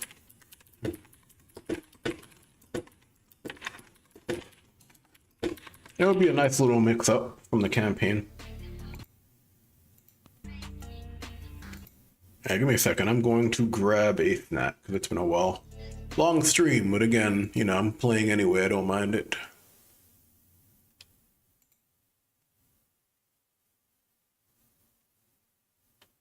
Oh, here we go. People are coming into the... That's cool. People are coming into the Full Court Heroes server with the questions. That's nice. That's an interesting game. I think the dev is keeping it realistic as well. Platform-wise, it looks like he's getting the Switch together, which is very smart. The Switch is like the hardest platform to port to, for the obvious reasons. I think part of it is the Switch architecture, but I think that's overstated. Like a lot of people say the Switch is too weak, but that's frankly bullshit. I'm sorry. Like if the Switch was too weak, Nintendo couldn't do anything with it either. It's more so it feels like working with Nintendo's dev kits and dealing with them in terms of updates and stuff is a pain. And that makes it really tough when you're on the outside. Like the architecture is fine though. Like if you compare the Switch to something like the PS2 or the Dreamcast even, like those systems did amazing things. Like if you have a game that doesn't look like it should be that what's the word? Doesn't look like it should be that demanding, then it's probably something on your game's end. Yeah, but Switch is a perfect system for a game like Full Court Heroes. Like obviously it's not going to be as strong as like a PS4 or something, or PS5, obviously. But it can do work. And it has something that the other platforms don't have. So Full Court Heroes has a demo out, which is an indie basketball game. It's a pretty cool idea. I'll probably follow that as well. It's like one guy making it as well part-time. getting help from his brother, I think, which is pretty cool. Brothers making a game. That's neat. Let me see. Let me answer this question. It's the same. And again, it's going to be part rambling because it's just a stream. I don't really know how many people are watching, nor do I really care. Like, if you're around, thanks for watching. Don't get it twisted. I appreciate you, but I'm going to do it regardless.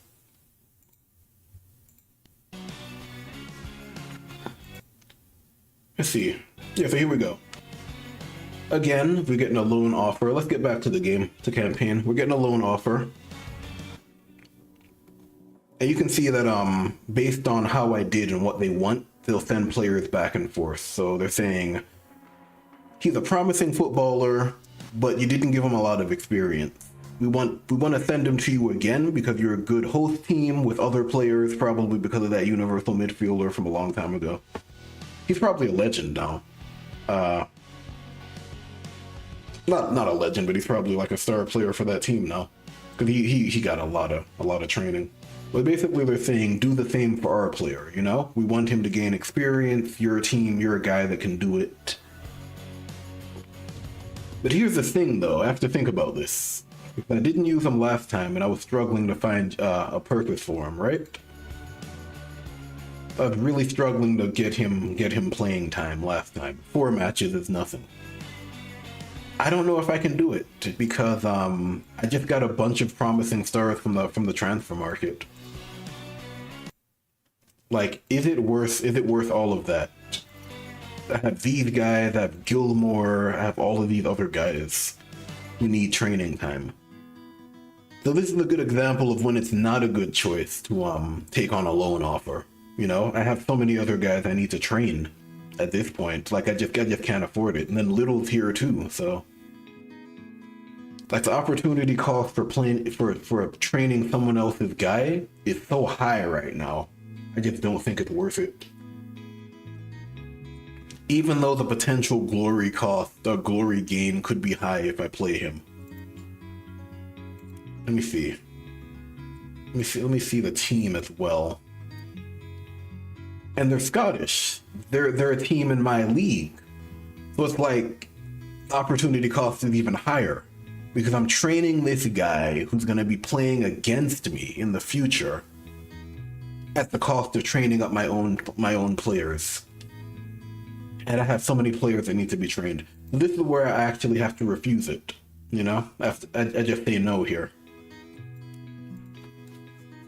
You know, that's a nice little balancing act. You know, you won't always take the players just because they're there. There's a glory cost to taking the players. You have to figure out whether or not it's even worth it. And for me right now, it's just not worth it. You know, my team's getting older. I have all these other guys that need to get trained up. Like, they have to get trained up at some point. So taking on loans is not a good idea. In fact, I shouldn't have taken Little, if I'm being honest. It's because I have so many no-class players. Once I get Gilmore or somebody's up to another class, once someone else gets another class, I'm not taking on a loan for a while. Because you see, I'm in that situation where I'm sending out all of my other players to various teams. Speaking of which... Oh, they kept him in the reserve squad. Okay, so they're doing the same thing. Like, the AI will do that as well. Like, they'll play McPhee, but they're not going to play McAllister immediately because they want Muir to get experience as well. They also understand there's an opportunity cost to that. I wonder how Creo Team did that, because that's a lot of logic programming. That's a crazy amount of logic programming. How the hell did they do that? Like, I understand it on a base level, but because it's not just like it's not like having a random chance to choose a player, you know, like roll a dice, you know, maybe I'll play the player, maybe I won't. They're literally looking at all that stuff and figuring out whether or not he's worth it. Like, is he a good fit for a tactic? Is he a good fit for a strategy? You know, is there a player that we're willing to put on the bench for him? And then probably weighting the fact that he's a lone player, so then it makes him a less attractive choice. I kind of see how they could do it, if I'm being honest. It's really just putting a weight on the lone player, and that's bringing down his attractiveness, but it's a lot. And that's for one player in one situation. That's some crazy stuff. They're interested in Margaret. Probably not. I don't think so. Margaret is one of my only 2DF. Well, 3DF at this point. Right? Where is he? Nah, I can't get rid of him. Too important. I didn't get that snack. I'll do it in a minute. 39, let's see. Ooh, I just can't afford to keep grabbing players, so. Let's sort by nationality, because this is pretty cool. You know, you'll see the different flags and you'll see the different abilities. So eventually it's going to be more than just choosing players based on their stats and their giftedness and their skills. It's also going to be based on their footballing cultures, because that makes a huge difference as well. I'm looking forward to that for sure. Ooh, Renton FC is getting ready. They're prepping over here. Okay, guys. You can also sort it by negotiation, which is pretty nice.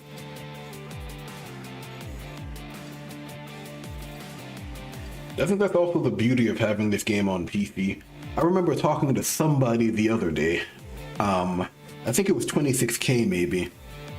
It was probably 26K. We were talking about sports games on PC versus console, and how the PC audience tends to be more accepting of it because PC can be like an entire thing, but then console audience, you know, you have to have your A game or don't bother. And I feel like PC benefits in a lot of ways just from like the controls. You have so many ways to, you know, control the game. You can do a keyboard and mouse for a game like this. You can do a controller. You can do all sorts of things. It also kind of feels like that's why the Switch is feels like the indie device.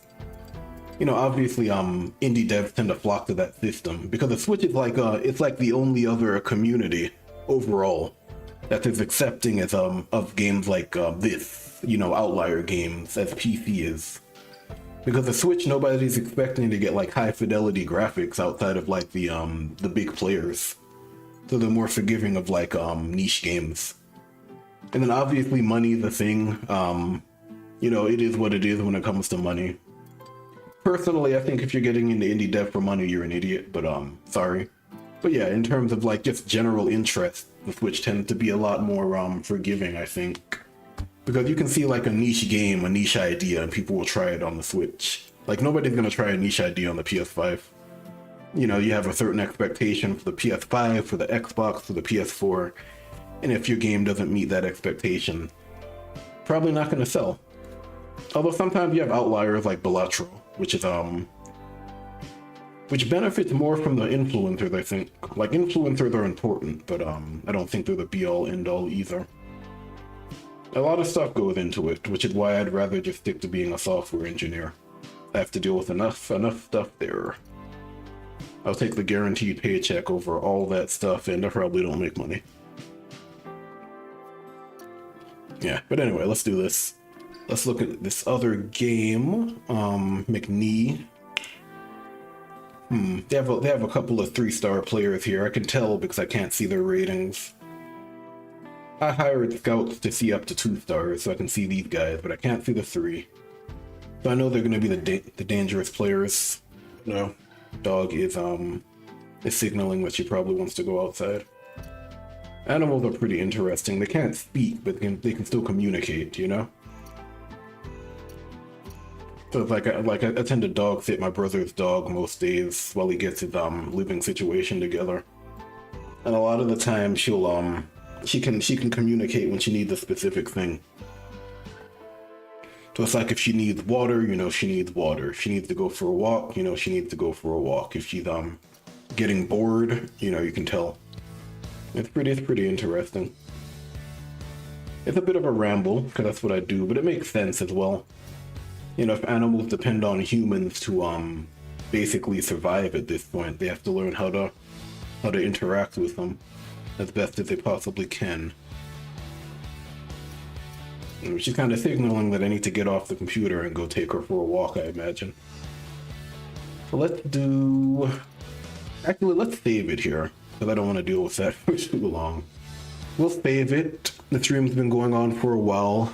I might bookmark it. It depends. No promises.